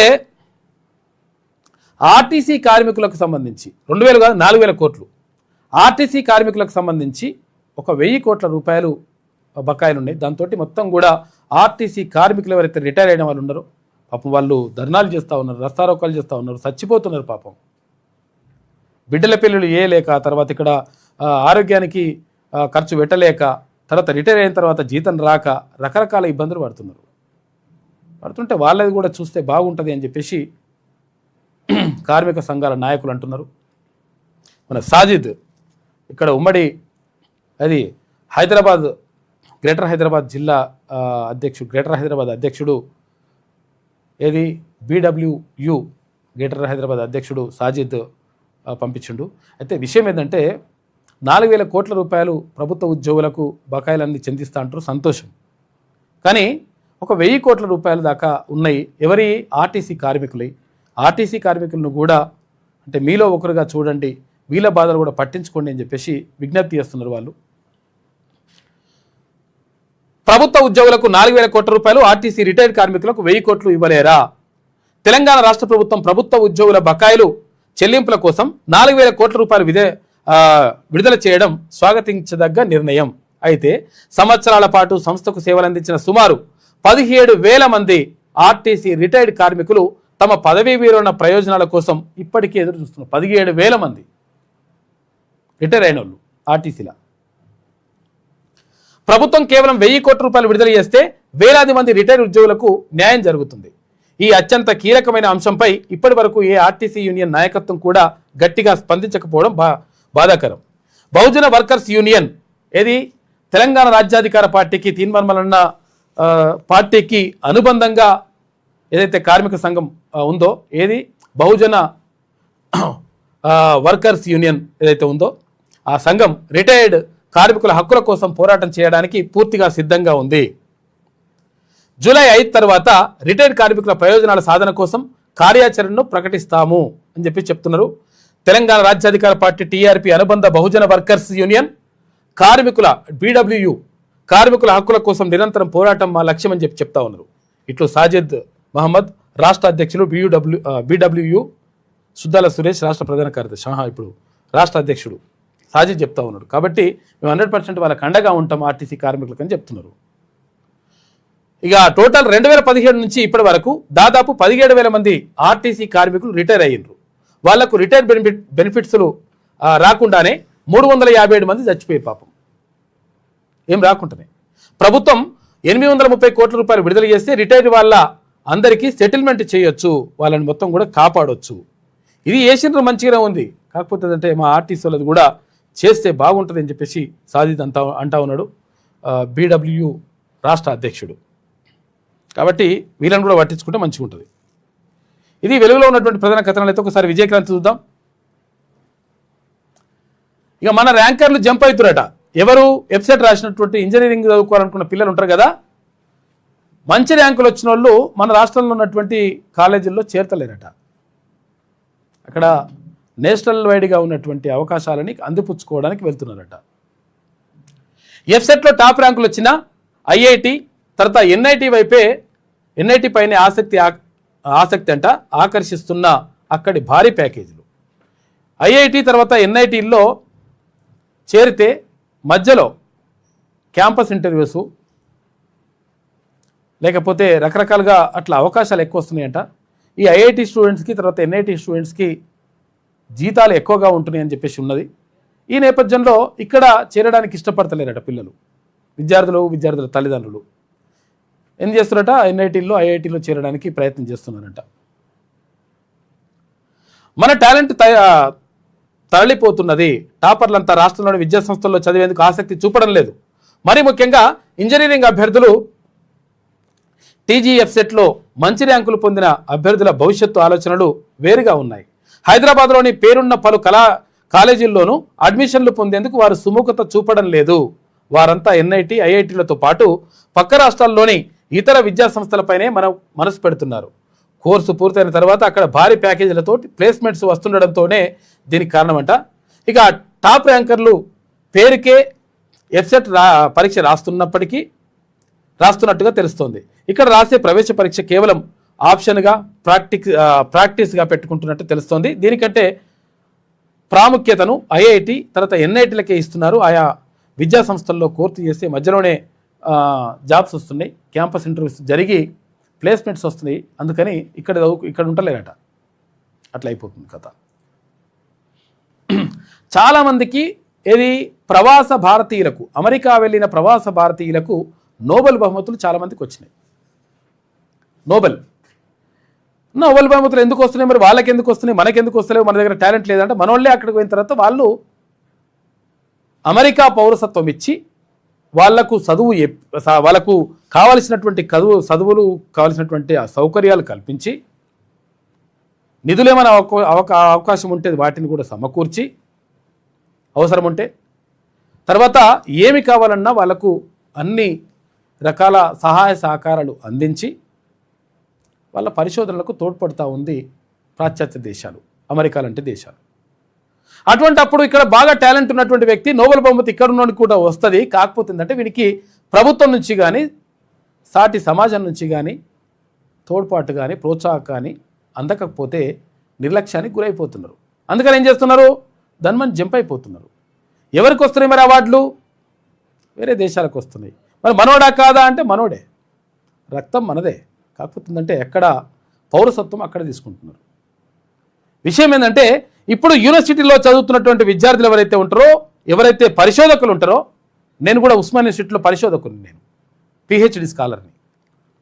అయితే తెలంగాణ రాష్ట్రం ఏర్పడ్డ తర్వాత గతంలో ఉమ్మడి ఆంధ్రప్రదేశ్ రాష్ట్రంలో పరిశోధకుల కోసం పిహెచ్డి స్కాలర్స్ కోసం నాన్ నెట్ ఫెలోషిప్ అని చెప్పేసి ఒక 10,000 రూపాయలు, నెలకు 10,000 రూపాయలు నాన్ నెట్ ఫెలోషిప్ గత ప్రభుత్వం కేటాయించేది. దీని ద్వారా ఏమైతుండే? పరిశోధన చేయడానికి వెసులుబాటు లభిస్తుండే. ఎవరికి? పరిశోధకులకు, విద్యార్థులకు. దీంతో పరిశోధనలు కొత్త ఆవిష్కరణలకు అవకాశం ఉంటుంది. అట్లా కాకుండా ఇప్పుడు మొత్తం కూడా బంద్ చేసిండు. కేసీఆర్ ముఖ్యమంత్రి అయిన తర్వాత మొత్తం స్కాలర్షిప్లే బంద్ చేసిండు, ఫెలోషిప్లే బంద్ చేసిండు. ఎవరికి?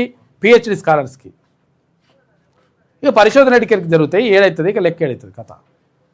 కాబట్టి ఇక్కడ మన వాళ్ళకు అవకాశాలు కల్పిస్తే, కొంతవరకు ఆర్థికంగా తోడ్పాటును అందిస్తే డెఫినెట్గా మంచి ఫలితాలు సాధిస్తారు, మంచి ఆవిష్కరణలు తీసుకొస్తారు. అందుకని వేరే దగ్గరికి పోతురు కథగా. ఇక నేటి నుంచే రైతు భరోసా శిల్పారామంలా పంపిణీ సదస్సు ఉంటుందంట.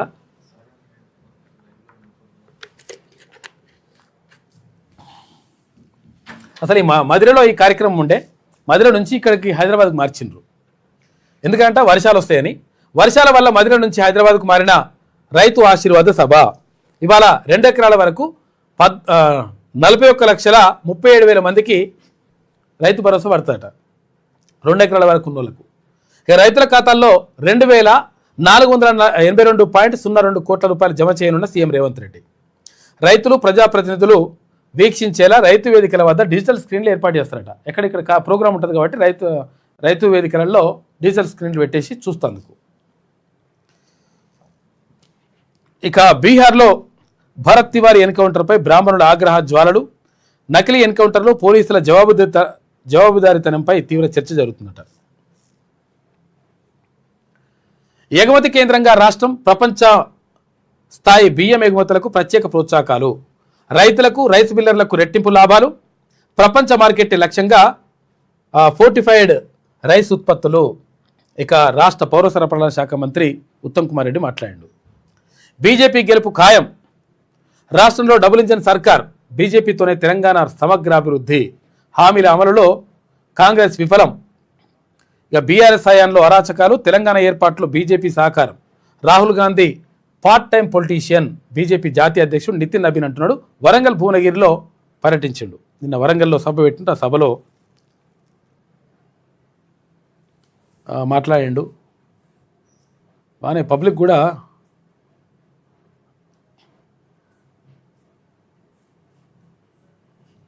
అసలు యాక్చువల్గా రాజకీయం ఎట్లుంటుంది అంటే ఇప్పుడు ఒకటి చూపిస్తా, చూపించో లేదో మరి తెలియదు. కాబట్టి ఇది హోంశాఖ సహాయ మాధ్యులు మాజీ రాష్ట్ర అధ్యక్షులు శ్రీ బండి సంజయ్ కుమార్ గారిని వేదికపైకి రావాల్సిందిగా కోరుతున్నాను.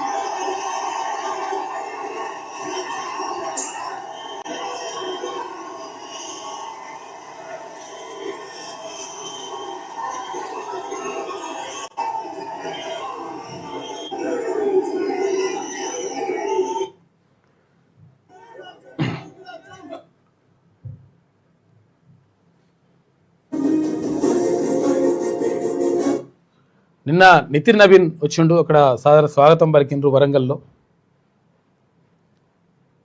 భారతీయ జనతా పార్టీ జాతీయ అధ్యక్షుడు, రాష్ట్ర అధ్యక్షుడు రామచంద్రరావు కూడా ఉన్నట్టు.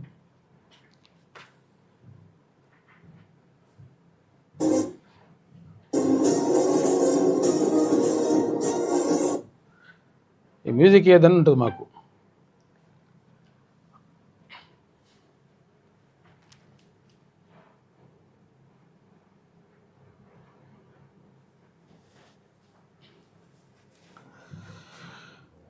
రైట్, ఇది ఇట్లుంటే ఆరని కన్నీరు అందని న్యాయం, పాసమైలారం సిగాచి ఘోర కలికి ఏడాది అయిందట. చూసుకో, ఇక మొత్తం చచ్చిపోయారట, దారుణంగా పేలిపోయింది. ఇప్పటి వరకు ₹1 కోటి పరిహారం ఇవ్వాలని చెప్పేసి ముఖ్యమంత్రి చెప్పిండు కానీ వాళ్ళకి అందలేదంట ఇంకా పూర్తి స్థాయిలో. మరి ఏందో కథ ఇంకా తెలియదు ఇంకా దానిపైన. బెయిల్పై తిరుగుతున్న సీఈఓ, పరారీలో డైరెక్టర్లు, కుటుంబ సభ్యులను కోల్పోయిన కన్నీరు మొన్న పెట్టుకుంటున్నారు. 56 మంది చచ్చిపోయారు పాపం. ఇక ప్రధాన్ రాజీనామా చేయాలి, నీట్ రద్దు చేసి పరీక్షల నిర్వహణ బాధ్యత రాష్ట్రాలకి అప్పగించాలని చెప్పేసి ఎస్ఎఫ్ఐ ఆధ్వర్యంలో చలో లోక్ భవన్ ముట్టడి ఉద్రిక్తమైంది. సోమవారం ఎస్ఎఫ్ఐ నాయకులను అరెస్ట్ చేస్తున్న పోలీసులు. ఇది ఇక 5,000 కాదు 20,000 పోస్టులు భర్తీ చేయాలి, ఎస్ఐ కానిస్టేబుల్ పోస్టులకు నోటిఫికేషన్ వేయాలి, పోలీస్ రిక్రూట్మెంట్ బోర్డును ముట్టడించారు నిరుద్యోగ జేఏసీ. ఇక సోమవారం లక్డీ కపూర్లో జేఏసీ నాయకులను అరెస్ట్ చేసిండ్రు పోలీసులు. చూసుకో, ఇక నడుస్తూ ఉంది పాపం. నిరుద్యోగులు చాలామంది గోస పడుతున్నారు, నిరుద్యోగులు బాధపడుతున్నారు. నిరుద్యోగులు ప్రత్యేకంగా కాంగ్రెస్ ప్రభుత్వాన్ని అధికారంలోకి తీసుకొచ్చింది, మాకు ఉద్యోగ నోటిఫికేషన్లు వస్తాయి, తర్వాత మాకు 2 లక్షల ఉద్యోగాలు వస్తాయి కాబట్టి మేము ఎట్లన్నా సెట్ అయిపోవచ్చు అని చెప్పేసి ఊర్లలోకి పోయినరు. పుస్తకాలు పక్కకు పెట్టి లైబ్రరీలు విడిచిపెట్టి ఊర్లలోకి పోయినరు. ఊర్లలోకి పోయి ప్రచారం చేసిండ్రు. అయ్యా, ఇక్కడ బీఆర్ఎస్ ప్రభుత్వానికి వేయకండి, బీఆర్ఎస్ పార్టీకి వేయకండి ఓటు, కారు గుర్తుకు కాదు చేయి గుర్తుకు వేయరని చెప్పేసి ప్రచారం చేసిండ్రు. ఎందుకు ప్రచారం చేసినట్టు మా జీవితాలు బాగుపడతాయి అనుకున్నారు. మరి ఇప్పుడు మీరు కూడా సపరేట్ కూర్చుంటే వాళ్ళ జీవితాలు ఏం కావాలి? రోడ్డు ఎక్కుతున్నారు పాపం, దారుణమైనటువంటి పరిస్థితుల్లో ఉన్నారు. అప్పుడు రాహుల్ గాంధీ వచ్చిపోయాడు ఎక్కడికి, అశోక్ నగర్కి. మరి ఇప్పుడేమైంది? ముఖ్యమంత్రి పట్టించుకుంటలేడు, ఎవరు పట్టించుకుంటలేదు, కాంగ్రెస్ పార్టీ పట్టించుకుంటలేదు. ఎవరైతే పట్టించుకున్న పని పక్కా చేస్తారు పబ్లిక్. ఆ విషయం మాత్రం గుర్తుపెట్టుకోరు. మేము కూర్చున్నాం కదా, గద్దె ఎక్కినాం కదా అంటే గద్దె ఎక్కిన వాళ్ళు చాలామంది దింపేసారు. ఎవరు? పబ్లిక్. ఇక తెలంగాణ చూసుకుంటే ప్రాణం తీసిన సార్ ఓటర్ల జాబితాలో పేరు లేకపోవడంతో తీవ్ర భయాందోళన, జైలుకు పంపుతారేమోనని కారు డ్రైవర్ ఆత్మహత్య చేసుకున్నాడు. అరే ఇదో బాధ. మృతుడికి భార్య, 3 పిల్లలు. బోరబండ ఏరియాలోని భరత్ నగర్లో విషాద ఘటన. సర్లో అందులో నా పేరు లేదు, మరి నన్ను తీసేస్తారేమో, జైలుకు పంపిస్తారేమో అని అనుకున్నాడు పాపం. ఆర్మూర్లో 144 సెక్షన్ విధింపు, ధర్నాలు, రాస్తారోకోలు, ర్యాలీలకు అనుమతి నిరాకరణ. ఉర్దూ టీచర్ అమీర్పై బీజేపీ పట్టణాధ్యక్షుడు బాలు దాడి, బాలుపై కేసు నమోదు, అరెస్ట్ చేసిందట. ఆర్మూర్లో అది కథ నడుస్తుంది. ఇక సర్వన్కు పొలిటికల్ పార్టీలో అలజడి, నేలకు దిగొస్తున్న రాజకీయ నేతలు. ఎందుకంటే రాజకీయాల ఎస్ఐఆర్ హీట్, సామాన్యుడి బతుకుల్లో కరువు సీట్, ఓట్ల చోరీ అవుతున్నాయని మీ గుబులు, ఊపిరి ఆగిపోతుందని మా దిగులు, మీ ఓటు బ్యాంకుకు రక్షణ వలయం, మా బతుకు తెరువుకు ఎప్పుడు సాయం, ఎస్ఐఆర్ వస్తేనే గుర్తుకొచ్చాయా మా గడపలు అని చెప్పేసి అడుగుతున్నట పబ్లిక్. కోటలు కూలిపోతాయనే భయమా, ఇక ఓటర్లపై లీడర్ల సడన్ ప్రేమ, పొలిటికల్ లీడర్ల కంటి తుడుపు రాజకీయం, అధికార కోటల రక్షణకేనా లీడర్ల పరుగులు, క్షేత్రస్థాయిలో సామాన్యుడి గోడు పట్టదా అని చెప్పేసి అడుగుతూ ఉన్నారు పబ్లిక్. ఇప్పుడు వస్తున్నారంట, మీ ఓటు పోకుండా చూసుకోవాలి, మీ ఓటు కాపాడుకోవాలి అట్లా అని.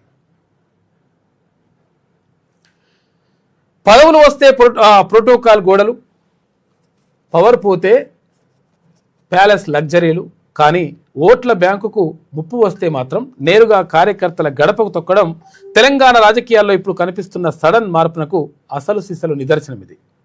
కేంద్ర ఎన్నికల సంఘం తెచ్చిన ఎస్ఐఆర్ ప్రక్రియ పుణ్యమా అంటూ నిన్న మొన్నటి వరకు ముఖం చాటేసిన మంత్రులు, ఎమ్మెల్యేలు, అగ్రనేతలంతా ఒక్కసారిగా నేలకు దిగి నియోజకవర్గాల్లో పరుగులు లంకించుకుంటున్నారు.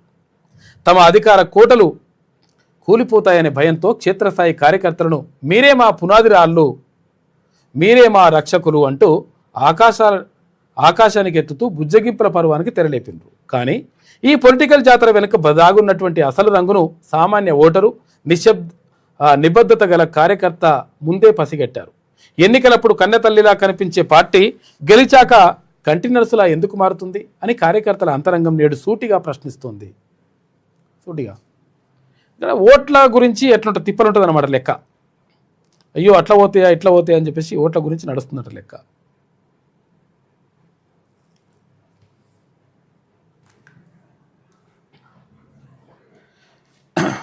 యుద్ధానికి బ్రేక్ చూడ. అవును, కానీ ఇప్పుడు ఎట్లుంటుందంటే చూపించవచ్చో లేదో కానీ అయినా కానీ చూపిస్తా.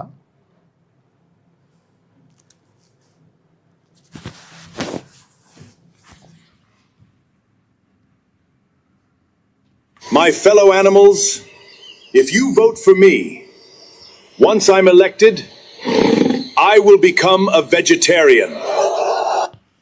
నన్ను ఒక్కసారి మీరు ఎన్నుకుంటే, అంటే అడవిలో ఉన్నటువంటి జంతువులారా మీరందరూ వినండి, నన్ను ఒక్కసారి మీరు ఎన్నుకుంటే నేను శాకాహారిగా మారిపోతా. ఎవరు చెప్తున్నారు? సింహం చెప్తుంది. సింహం శాకాహారం తింటుందా? మరి ఏం తింటావని చెప్పేసి అడిగిన తర్వాత అడిగితే నేను గడ్డి తింటా అంటుంది. గడ్డి తింటా అని చెప్పేసి అంటే ఇదంతా ఓకే అయిపోయింది, మీటింగ్ అంతా అయిపోయింది. మీటింగ్ అయిపోయిన తర్వాత మళ్ళా ఏది క్రూర మూగాలు ఉంటాయి కదా, ఏవైతే మాంసాహారులు ఉంటాయి కదా, పులులు, సింహాలు, తర్వాత తోడేళ్ళు, రకరకాలుగా కొన్ని ఉంటాయి కదా, ఇవన్నీ కూడా పోయి మీటింగ్ పెట్టుకున్నాయి. నువ్వు బాగానే అన్నావురా నాయన, మరి బాగా మంచిగా ఉన్నది, నువ్వు హామీలు ఇచ్చి వచ్చినావు. ఏమని? నేను శాకాహారిగా మారిపోతా, అందరు కూడా శాకాహారులే కావాలి, ఒకరినొకరు దంపుకోవద్దని మంచిగానే అన్నావు, మంచిగానే ఉన్నది, కానీ మేము ఎట్లా బతకాలి అన్నది. నేను పొద్దున పూట చెప్పొచ్చిన, రాత్రిపూట మిమ్మల్ని వద్దనడా, కాబట్టి రాత్రిపూట పోయి మీరు పంజా విసురుని చంపేరి తినురి అని చెప్తుంది. చూపించొచ్చో లేదు, అందుకని కొంచెం Wait, what? Did the lion just say vegetarian? I think he hit his head. No more hunting! No more chasing! ఎక్కడ కూడా ఏది వేటాడొద్దు, ఎవరిని కూడా ఛేదించొద్దు.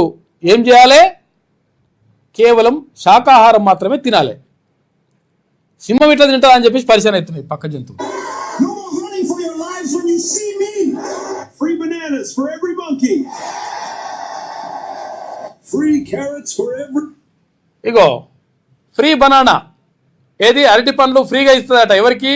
కోతులకు. ఇగో క్యారెట్లు ఫ్రీగా ఇస్తుందట ఎవరికి? కుందేళ్లకు. ఇట్లా హామీలు. Free rabbit!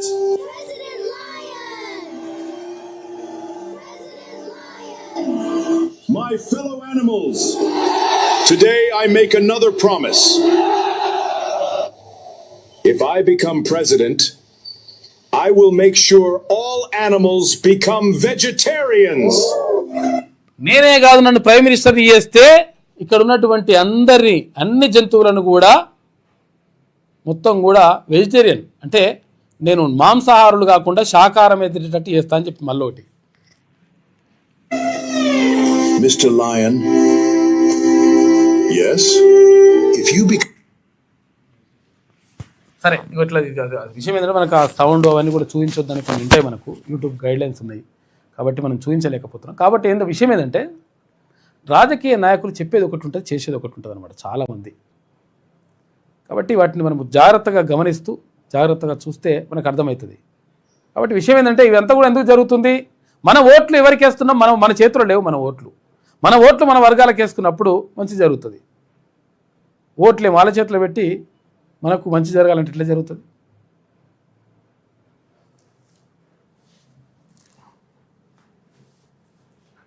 అట్లున్నది. ఇక యుద్ధానికి బ్రేక్, దాడులకు తాత్కాలిక విరామం. ఇవాళ యుద్ధం జరుగుతూ అంటారు, రేపు యుద్ధం ఆపేస్తా అంటారు, మళ్ళీ తర్వాత ఆపేస్తా అంటారు, ఆపేసినాం అంటారు, తర్వాత మళ్ళీ ఒకటి తీసుకొని బాంబు తొట్టుకునేస్తారు. తొట్టుకునేసినాక వాడు ఊకుంటాడా, నువ్వేస్తే నేను ఊకుంటాను అని ఆడోటి వేస్తాడు. ఆడోటయ్యే ఈడోటయ్యే ఇక నడుస్తూనే ఉంటుంది లెక్క. యుద్ధం ఇట్లా నడుస్తూ ఉంది. దాడులకు తాత్కాలిక విరామం, చర్చలతో పరిష్కారానికి ప్రయత్నం. ఇరాన్ అమెరికా సూత్రప్రాయం అంగీకరించిన చాలాసార్లు చెప్పినప్పుడల్లా ఇదే కథ.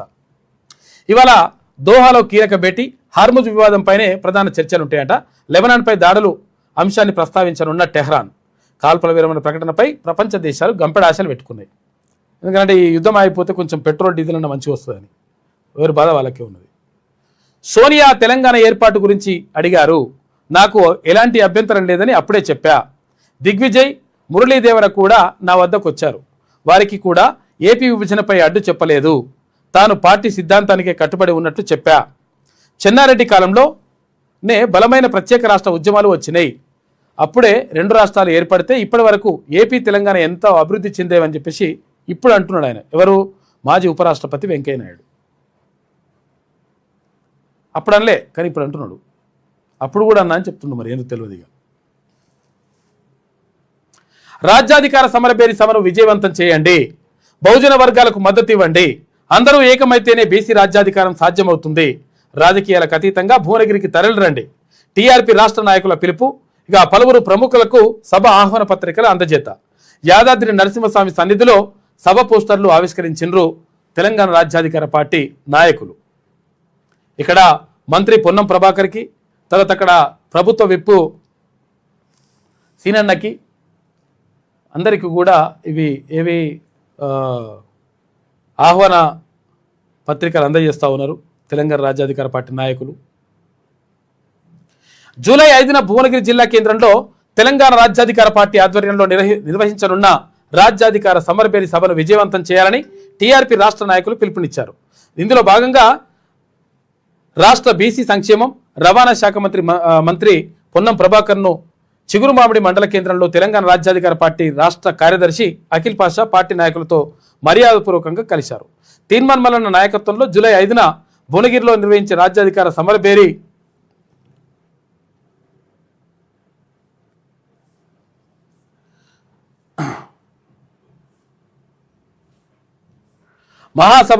సభకు హాజరు కావాలని ఆహ్వాన పత్రిక అందజేశారు. ఈ సందర్భంగా తెలంగాణ రాజ్యాధికార పార్టీ రాష్ట్ర కార్యదర్శి అఖిల్ పాషా మాట్లాడుతూ, బహుజన వర్గాలకు జనాభా ప్రాతిపదికన రాజకీయ అధికారం, సామాజిక న్యాయం, సమాన అవకాశాలు కల్పించాలనే లక్ష్యంతో తెలంగాణ రాజ్యాధికార పార్టీ ఉద్యమిస్తుందని అన్నారు.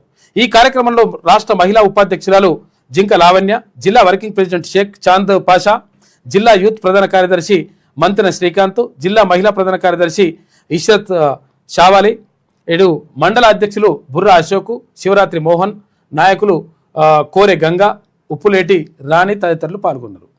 ఇక మీడియా ప్రముఖులకు ఆహ్వానం.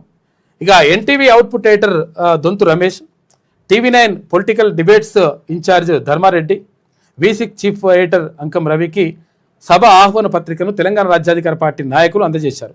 ఈ కార్యక్రమంలో పార్టీ మహిళా అధ్యక్షురాలు పటేల్ వనజక్క, మహిళా ప్రధాన కార్యదర్శి బత్తిని మీనాగౌడ్, రాష్ట్ర సహాయ కార్యదర్శి గిరిగాని భిక్షపతి గౌడ్, అనిల్, తర్వాత సిద్ధగోని సుదర్శన్ గౌడ్, వీళ్ళందరూ కూడా పాల్గొందని చెప్పేసి చెప్పారు.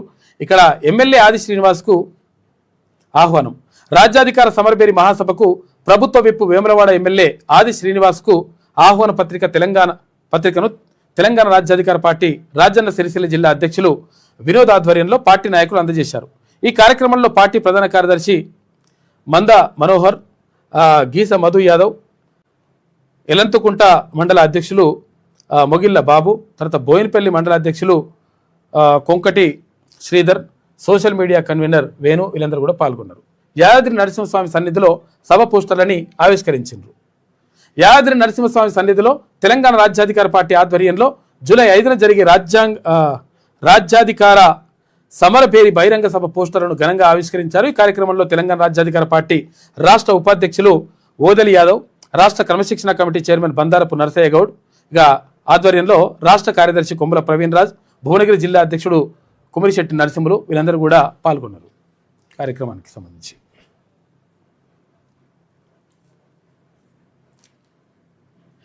జీవితం రేస్ కాదు, మన ఓపిక టెస్ట్ అనుకోకుండా రాజకీయాల్లోకి వచ్చాక భవిష్యత్తుపై గందరగోళం, వేగంగా లక్ష్యం చేరాలని యువతలో ఆరాటం. ఓపిక శక్తితో చేసినప్పుడే రిజల్ట్స్ ఉంటాయి. వికసిత్ భారత్ స్టూడెంట్స్ కాంక్లేవ్లో బీజేపీ జాతీయ అధ్యక్షుడు నితిన్ నవీన్ మాట్లాడాడు. యువత కేవలం రాజకీయాల్లోకి రావడం మాత్రమే కాదు, వచ్చాక దేశం కోసం ఏం చేయాలనే దానిపైన స్పష్టమైన రోడ్ మ్యాప్ను ఉండాలని బీజేపీ జాతీయ అధ్యక్షుడు అని చెప్తా ఉన్నాడు. ఇక జిఎస్టీకి 9 ఏళ్లు, 1.8 లక్షల కోట్ల రూపాయలకు చేరిన నెలవారీ జిఎస్టీ వసూళ్లు 2025-26లో ఆర్థిక సంవత్సరంలో 22.27 లక్షల కోట్ల రూపాయల వసూళ్లతో రికార్డు. 67.8 లక్షల ట్యాక్స్ ప్లేయర్ల నుంచి 1.65 లక్షల కోట్లకు చేరుకున్న ట్యాక్స్ పేయర్లు అని చెప్పేసి ఒక వార్త కనిపిస్తోంది. ఇక నిరుద్యోగులపై కాంగ్రెస్ ఉక్కుపాదం మోపుతోంది. న్యాయమైన డిమాండ్ల కోసం ఆందోళన చేస్తుంటే అడ్డుకుంటున్నారు. అభ్యర్థులను పోలీసులు రోడ్లపై ఈడ్చుకెళ్తున్నారు. నిరుద్యోగులను అక్రమంగా అరెస్ట్ చేయడం సరికాదు. 20,000 పోలీస్ పోస్టులకై నోటిఫికేషన్ విడుదల చేయాలని చెప్పేసి బీఆర్ఎస్ మాజీ మంత్రి హరీష్ రావు డిమాండ్ చేస్తున్నాడు. అభివృద్ధిపై చర్చకు రెడీ. బీజేపీ పేదలకు ఏం చేసిందో చెప్పాలి. ఏటా 2 కోట్ల ఉద్యోగాలు ఏమైనాయి? వాళ్ళు 2 కోట్లు అంటారు, మీరు 2 లక్షలు అన్నారు. మీ ఏమైనా వాళ్ళు ఏమైనా చెప్పాలి. సరిపేరుతో బీజేపీ కొత్త drama, TPC chief Mahesh Kumar Goud అడుగుతున్నాడు.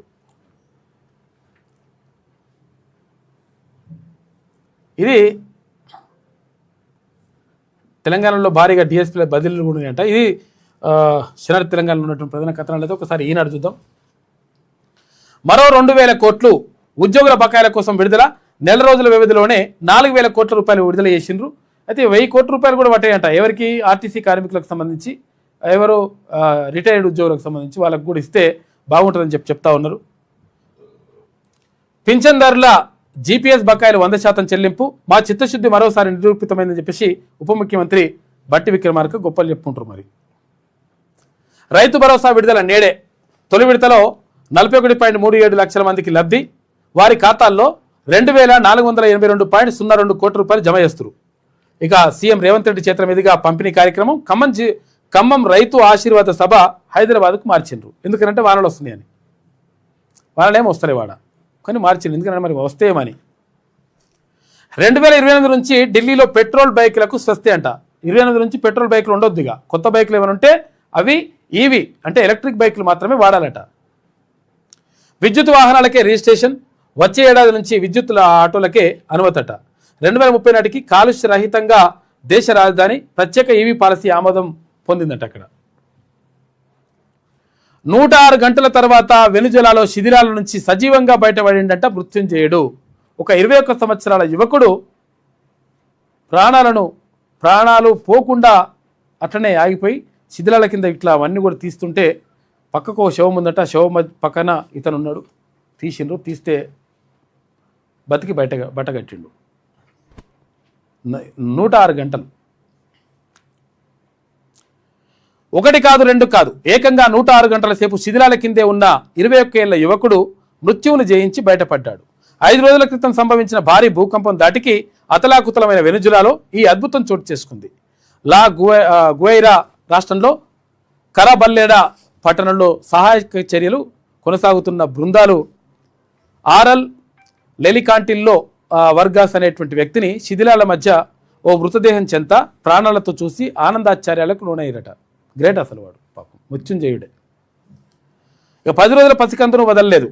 పిల్లలను లక్ష్యంగా చేసుకుని గాజాలో ఇజ్రాయెల్ నెత్తుటేర్లు పారించిందని అంతర్జాతీయ స్వతంత్ర దర్యాప్తు కమిషన్ చైర్మన్, ఒరిస్సా హైకోర్టు మాజీ ప్రధాన న్యాయమూర్తి జస్టిస్ ఎస్ మురళీధరన్ తీవ్ర ఆవేదన వ్యక్తం చేసినట.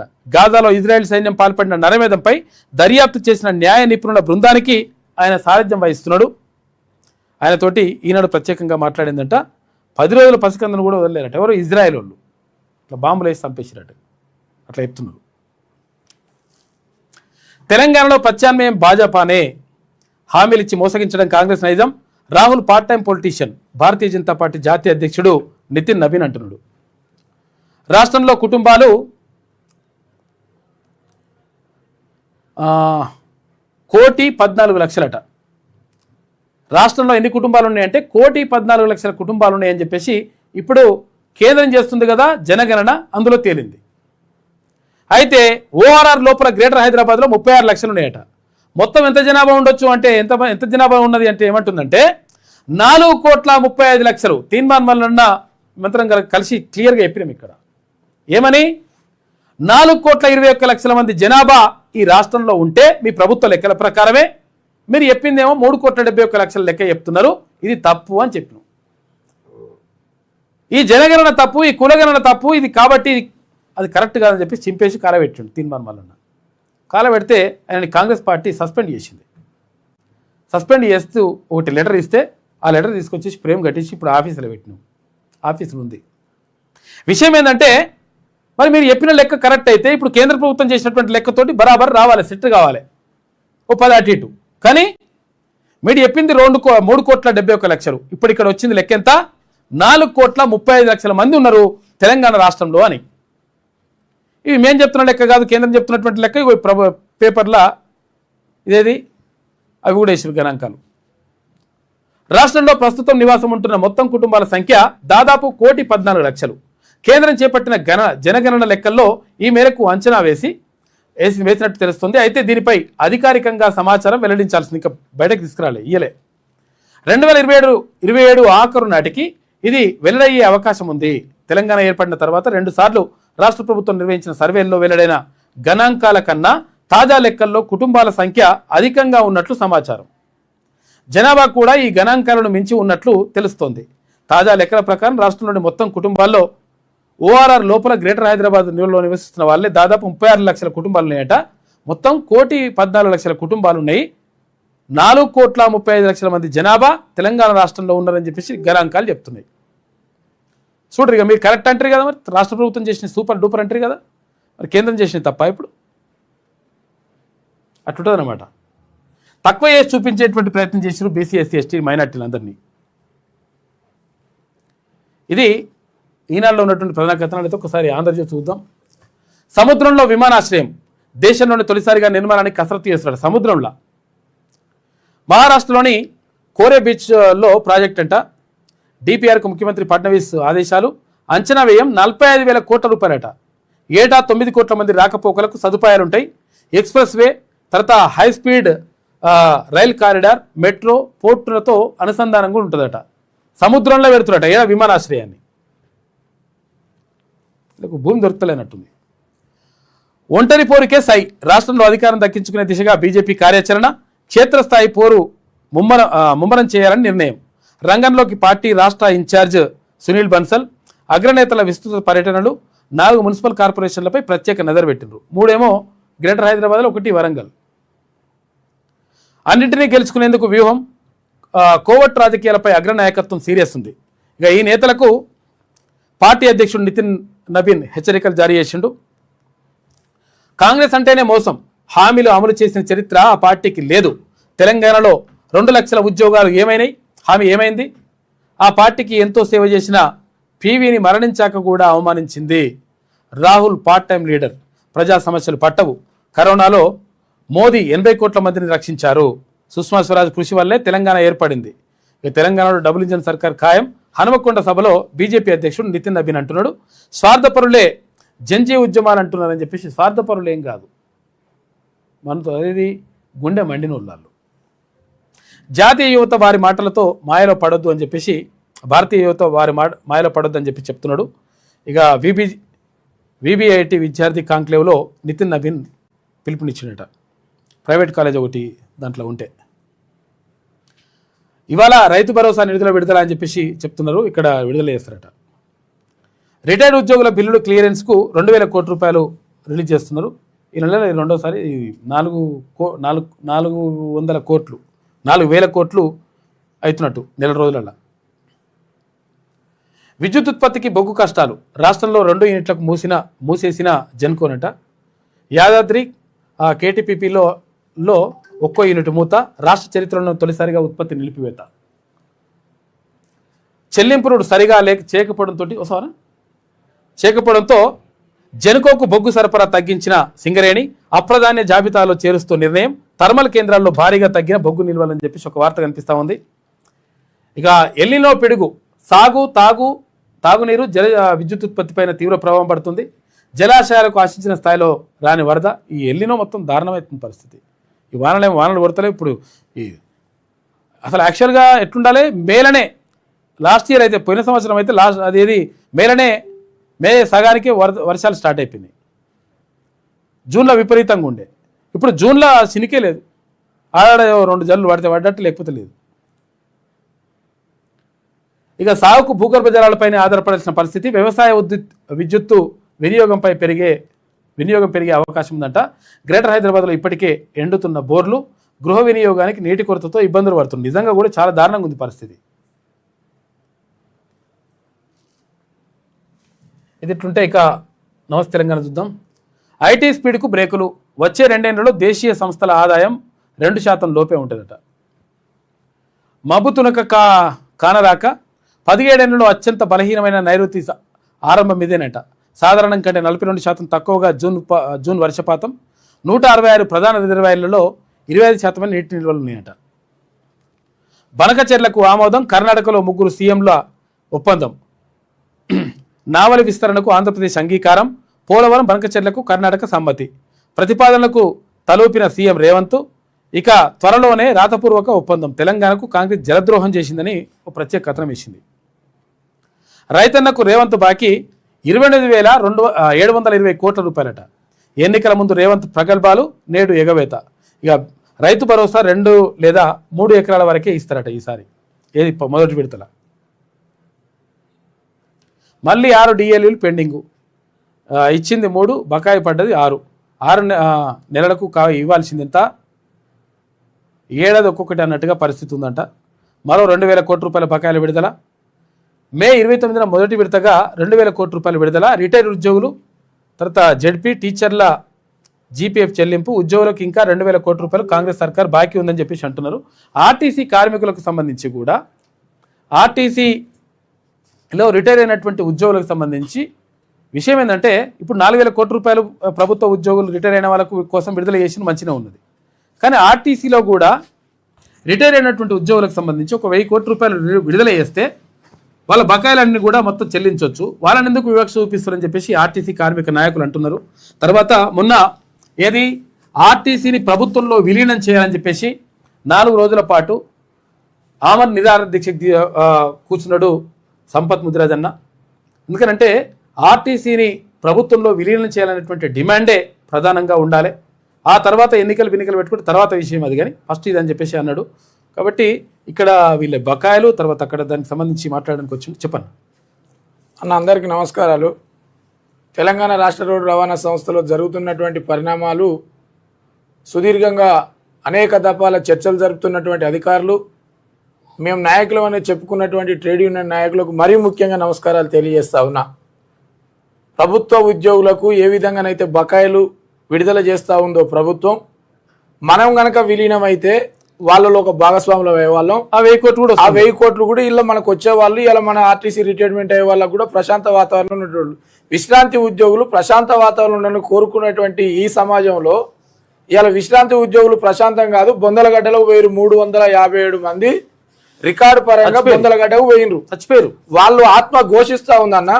ఏం ఘోషిస్తా ఉందంటే, భర్త పని చేస్తే భార్య, భార్య పని చేస్తే భర్త, ఆత్మ ఘోషిస్తా ఉంది బొందలగడ్డలో.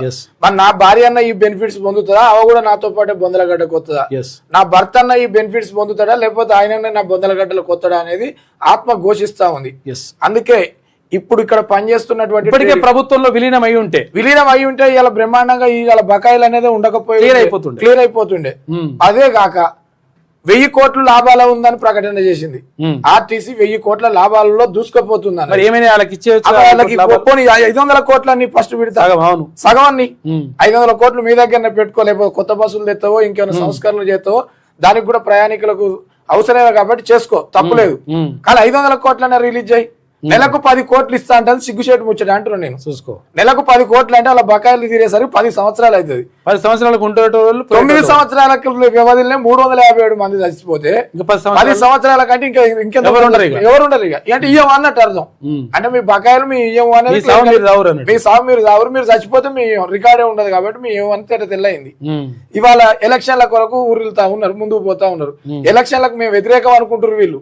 వీళ్ళ మూర్ఖత్వం కాకపోతే ఇంక వేరే చెప్పలేము. నీకు ఎలక్షన్ల ముందు ఒక మేనిఫెస్టో పెడతారు కదన్నా, మేము గెలిస్తే ఇవి చేస్తాం అని చెప్తారు కదా. అసలు మీరు ఎలక్షన్ లో పోతురు కదా, ఏ తారీఖు అపాయింట్ డేట్ ప్రకటిస్తూ పెట్టే మాకేం ఇబ్బంది? అవును, ఎలక్షన్ ఇయ్యాల ప్రభుత్వంలో విలీనం చేస్తాం మాట చెప్పు. ఎలక్షన్ లకు పో, మేము కూడా యుద్ధానికి సిద్ధం అవుతాం. నువ్వు నేను తెలుసుకుందాం, మీరో మేమో తెలుసుకుందాం.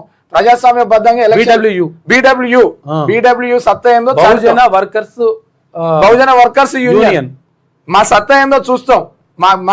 మా కేపబుల్ ఆర్టీ కార్మిక సంఘం నిన్ననే ప్రకటించుడు. మా ఎమ్మెల్సీ తీర్మార్ మల్లన గౌరవ అధ్యక్షులు టీఆర్పీకి అనుబంధం BWU చెప్పిండు.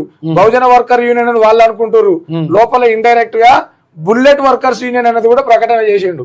అంటే అట్లా దూసుకుపోయే పరిస్థితి ఉంది అనేది కూడా చెప్పగానే చెప్పిండు కాబట్టి భయపడి ఇలా మమ్మల్ని వందలాది మంది పోలీసులతో అరెస్ట్ చేసినటువంటి దౌర్భాగ్య స్థితిలో దిగజారింది. ఆమరణ నిరాహార దీక్ష కూర్చున్నాడు. ఎందుకంటే ప్రభుత్వంలో విలీనం చేయాలని చెప్పేసి కూర్చుంటే 3 రోజుల తర్వాత దాని నైట్ 1 గంటకు వచ్చి మొత్తం చాలా మంది 50-60 మంది పోలీసులు వచ్చేసి ఏసీపీలు, తర్వాత సిఐలు, ఎస్ఐలు, కానిస్టేబుల్ వీళ్ళందరూ వచ్చేసి నైట్ 1 గంటకు కెమెరాలు ఉంటే ఆ కెమెరాల చిప్పు గుంజుకొని పలగొడతామని చెప్పేసి అటు ఇటు వేసేసి అసలు మన కెమెరా కాదన్నా, ఈ చుట్టుపక్కల సరౌండ్ ఉన్న సీసీ ఫుటేజ్ ఎక్కడ పని చేయకుండా బంద్ పెట్టించి చూడిగా తెల్లారి మాకు చెప్పినటువంటి సందర్భాలు ఆ ప్రాంతంలో ఉన్న వాళ్ళు చుట్టుపక్కల ఉన్నటువంటి సీసీ కెమెరాలు ఎక్కడెక్కడైతే కవరేజ్ చేస్తో కంప్లీట్ గా బంద్ చేయించి మా అపార్ట్మెంట్ లో ఉన్నటువంటి 1st floor, 2nd floor, 3rd floor కు బయట ఉన్నటువంటి బేడాలు పెట్టి గొల్లెం పెట్టిరు. అంటే అక్కడ ఉన్న వాళ్ళు బయటికి రాకుండా గొల్లెలు పెట్టి గ్రూప్ సిస్టమ్. అసలు మమ్మల్ని అసలు మేము ఆర్టీసీ కార్మికులు లేదంటే ఉగ్రవాదులు, తీవ్రవాదులకు కూడా ఈ పరిస్థితి ఉండదన్న.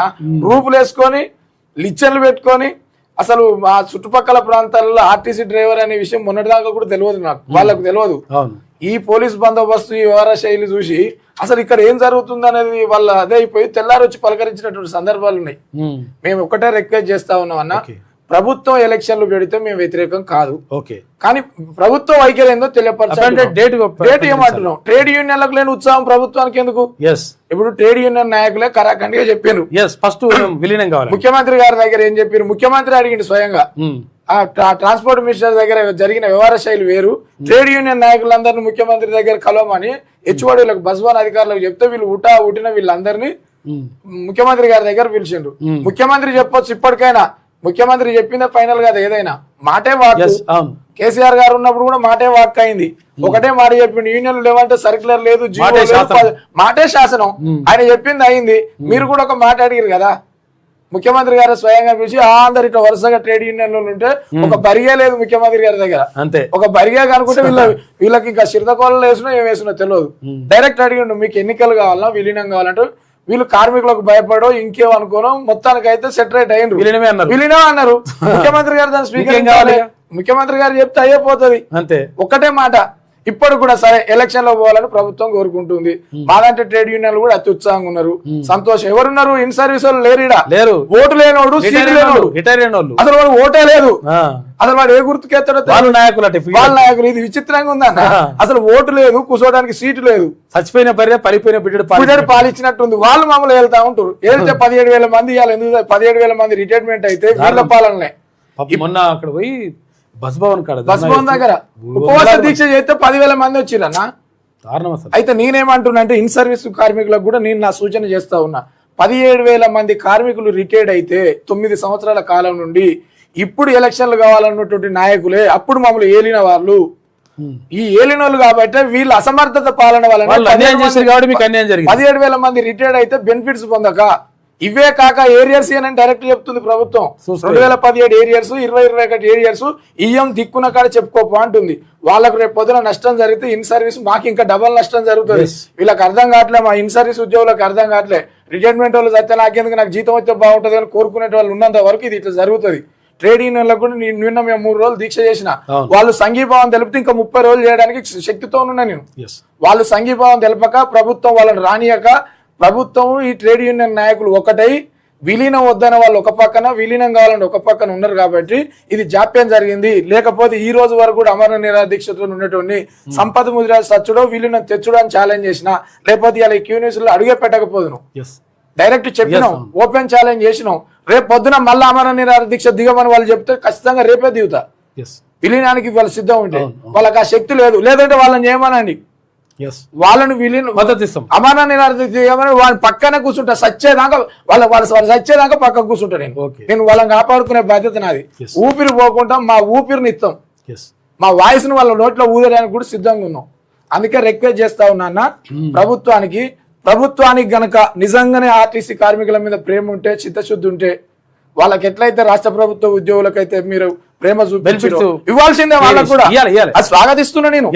వాళ్ళకి ఇవాళ ఆర్టీసీ ట్రేడ్ యూనియన్ నాయకు బహుజన వర్కర్ యూనియన్ గా ఒక రాష్ట్ర కమిటీ చైర్మన్ గా అమరణ నిరాదీక్ష చేసినా కాబట్టి రేపు పొద్దున ప్రభుత్వ విశ్రాంతి ఉద్యోగులు కూడా చేస్తే మా సిగ్గుపోతుందనే ఉద్దేశంతో భయపడి ఇచ్చినట్టుగానే భావిస్తున్నాం. అంతే, లేదంటే వాళ్ళ ప్రేమతో ఇవ్వలే. కేవలం ఇవి విడుదల కావడానికి కూడా బహుజన వర్కర్ యూనియన్ టీఆర్పీకి అనుబంధంగా ఉన్నది కాబట్టి ఇవాళ విడుదల చేసినట్టుగా మేము భావిస్తా ఉన్నాం.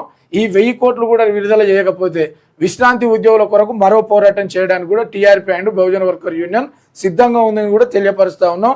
రేపు పొద్దున ఎలక్షన్ లో పోవాలనుకుంటే మీ మేనిఫెస్టో ఏందో ప్రకటించండి. ఒకవేళ మీ వల్ల, మీ నిర్లక్ష్య వైఖరి వల్ల, మీ దంద వైఖరి వల్ల ఒకవేళ విలీనమే జరగకపోతే దానికి బాధ్యులు ఎవరు? ఇప్పుడు రిటైర్మెంట్ వాళ్ళని అయితే మేము ఏం చేయలేము. ఇన్ సర్వీస్ లో ట్రేడ్ యూనియన్ 2-3 ఉన్నారు కదా, మీ వైఖరి ఏందో చెప్పండి. విలీనం తప్పకుండా తీసుకొస్తాం. ఒకవేళ తీసుకురాకపోతే రాళ్లతో కొట్టమంటావా, ఇంకా దేంతో ఏం చేయమంటో చెప్పు, రా డిపోకు రా, తెలుసుకుందాం అంటున్నాం. అందుకే మరొకసారి మీకు ప్రత్యేక ధన్యవాదాలు తెలియజేస్తా ఉన్నా. మిత్రులారా, అందరూ ఆలోచించండి. ఈడ యూనియన్లు, భేదాభిప్రాయాలు, కుల మతాలకు అతీతంగా కార్మికులకు మంచి జరగాలి. నేను చేసిన అనేది ముఖ్యం కాదు. నేను నాయకుని కాదు, సేవకుని, డ్రైవర్ని, ప్రయాణికులకు సురక్షితమైనటువంటి ప్రయాణాన్ని అందించే కేవలం ఒక సామాన్య డ్రైవర్ని. కాబట్టి మీరు చేతులు జోడించి రిక్వెస్ట్ చేస్తా ఉన్న నలుమూలల ఆర్టీసీలో పనిచేసే కార్మికులు, ఇవాళ 17,000 మంది విశ్రాంతి ఉద్యోగులకు నష్టం జరిగింది. రేపు కూడా మనకు నష్టం జరగబోతా ఉంది. ఆ నష్టాన్ని మనం పసిగట్టకపోతే ఈ ట్రేడ్ యూనియన్ నాయకులు మనం దోసుకోవడానికి వస్తున్నారు. చందాలు తీసుకోవని వాళ్ళ మేనిఫెస్టోలో ఉండాలి. ఆర్టీసీ కార్మికుల దగ్గర ₹1 చందా వసూలు చేయము మేనిఫెస్టోలో ఉండాలి. ఒక్క ఓడి తీసుకోము అని మేనిఫెస్టోలో ఉండాలి. ఇక్కడ ఆర్టీసీ అధికారుల దగ్గర మా పెత్తనాలను ఓడీల రూపం తీసుకోనని మేనిఫెస్టోలో విడుదల చేయండి. మీకు చిత్తశుద్ధి ఉంటే కార్మిక సమస్యల పట్లనే పోరాటం చేస్తుంది ట్రేడ్ యూనియన్ చెప్పండి. లేదా మా బహుజన వర్కర్ యూనియన్ మేనిఫెస్టో అదే విధంగా రిలీజ్ చేయబోతా ఉన్నాం. కార్మికుల దగ్గర ఒక చందా ₹1 తీసుకోము. అవసరమైతే మా గౌరవ అధ్యక్షులే చెప్పిండు, సగటు సామాన్య కార్మికుడికి ₹5 లక్షల ఇన్సూరెన్స్ మా బహుజన వర్కర్ యూనియన్ చేస్తుందని ఓపెన్ ఛాలెంజ్ చేసిండు. మీరు చేయండి. అట్లా మేము 5 లక్షలు చేసినాం కదా, మీరు 10 లక్షలు చేయండి. చందా తీసుకోమని చెప్పండి, ఓడిలో ఉండమని చెప్పండి, మా పెత్తనం నడవదని చెప్పండి. దాన్ని మేము అంగీకరిస్తాం. దేనికంటే సిద్ధం, ఎప్పుడు బరిగేసినా మేము సిద్ధంగా ఉన్నాం అనేది కూడా కార్మిక లోకానికి తెలియజేస్తావు. సెలవు తీసుకుంటున్నాం. ఓకే, రైట్, కూర్చో. అది ఎందుకంటే యాక్చువల్గా మొన్నటి వరకు ఆమరణ నిరాదీక్ష కూర్చున్నాడు సంపత్ ముదిరాజ్ అన్న. కాబట్టి ఎందుకంటే వాళ్ళ ప్రధానంగా డిమాండ్ ఏంటంటే విలీనం చేస్తే ఇవన్నీ బెనిఫిట్స్ వస్తుండే వీళ్ళు పాపం వాళ్ళకు కూడా, అంటే ఆర్టీసీ వాళ్ళతో పాటు ప్రభుత్వ ఉద్యోగులతో పాటు వీళ్ళు కూడా ప్రభుత్వ ఉద్యోగులు అవుతుండే, అయితే ఆటోమేటిక్గా వీళ్ళకి కూడా బెనిఫిట్స్ వస్తుండే, వీళ్ళకి కూడా మంచి జరుగుతుండే. కాబట్టి విలీనం కోరుకుంటున్నారు. ఇక గ్రామీణ పథకాల అమలులో వెనుకబడ్డ తెలంగాణ అని చెప్పేసి శివరాజ్ సింగ్ అంటున్నాడు. ఇక అప్పులతో ఆర్థిక సంక్షోభంలోకి రాష్ట్రం అని చెప్పేసి కేంద్ర మంత్రి కిషన్ రెడ్డి. ఉత్తమ సంగతి ఉత్తదేనా అని చెప్పేసి మంత్రికి తెలవకుండానే కొడంగల్ నారాయణపేట లిఫ్ట్ ఎన్ఓసి వచ్చిందా అని చెప్పేసి ఇది ఒక కథనం వేసిరు వీళ్ళు. ఇక రగులుతున్న నిరుద్యోగులు, రాష్ట్రంలో కాంగ్రెస్ సర్కార్ అధికారంలోకి వచ్చిన 3 ఏళ్లు కావస్తున్నా ఒక్కటంటే ఒక్క పోలీసు నోటిఫికేషన్ ఇవ్వకపోవడంతో నిరుద్యోగులు రగిలిపోతున్నారని చెప్పేసి, నిజంగా కూడా నిరుద్యోగులు ఆవేదనతో ఉన్నారు, బాధతో ఉన్నారు. కాబట్టి ఉద్యోగ నోటిఫికేషన్లు వేయాల్సిందే. పాపం అస్మా బాగా కొట్లాడుతుంది.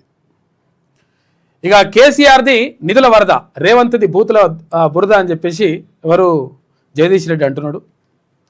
ఇక కాంగ్రెస్ సభ కామెడీ షో అని చెప్పేసి బీఆర్ఎస్ నాయకులు అంటున్నారు. ఇక సరితో ఓటు తొలగింపు, ఆగిన పాస్పోర్టు రెన్యువల్, టెలిగ్రాఫ్ మాజీ ఎడిటర్ ఆగ్రహం, ఈసీ తీరును ఖండించిన ఎడిటర్స్ గిల్ట్.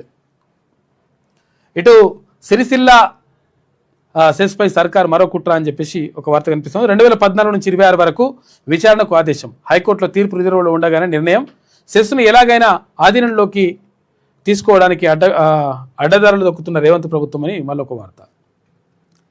మానని గాయం, సిగాచి విషాదానికి ఇవాళకి ఏడాది అయింది, వాళ్ళకి ఇంకా పరిహారం రాలేదంట. 55 మంది కార్మికులు చచ్చిపోయారు పాపం. జర్నలిస్టులకు ఆరోగ్య భద్రత ఏది? ఇప్పటి వరకు హెల్త్ కార్డు లేదు. ఏది అది ఇచ్చిండ్రు, ఏది అక్రిడేషన్ కార్డు ఇచ్చిండ్రు, ఏది మళ్ళీ ఇప్పుడు హెల్త్ కార్డుకి సంబంధించి క్లారిటీ లేదు. ఇంకా ఉద్యోగులతో సమానంగా కలం కార్మికుల హెల్త్ కార్డులు ఇస్తామని హామీ ఇచ్చి మొండి చేయి చూపించారు.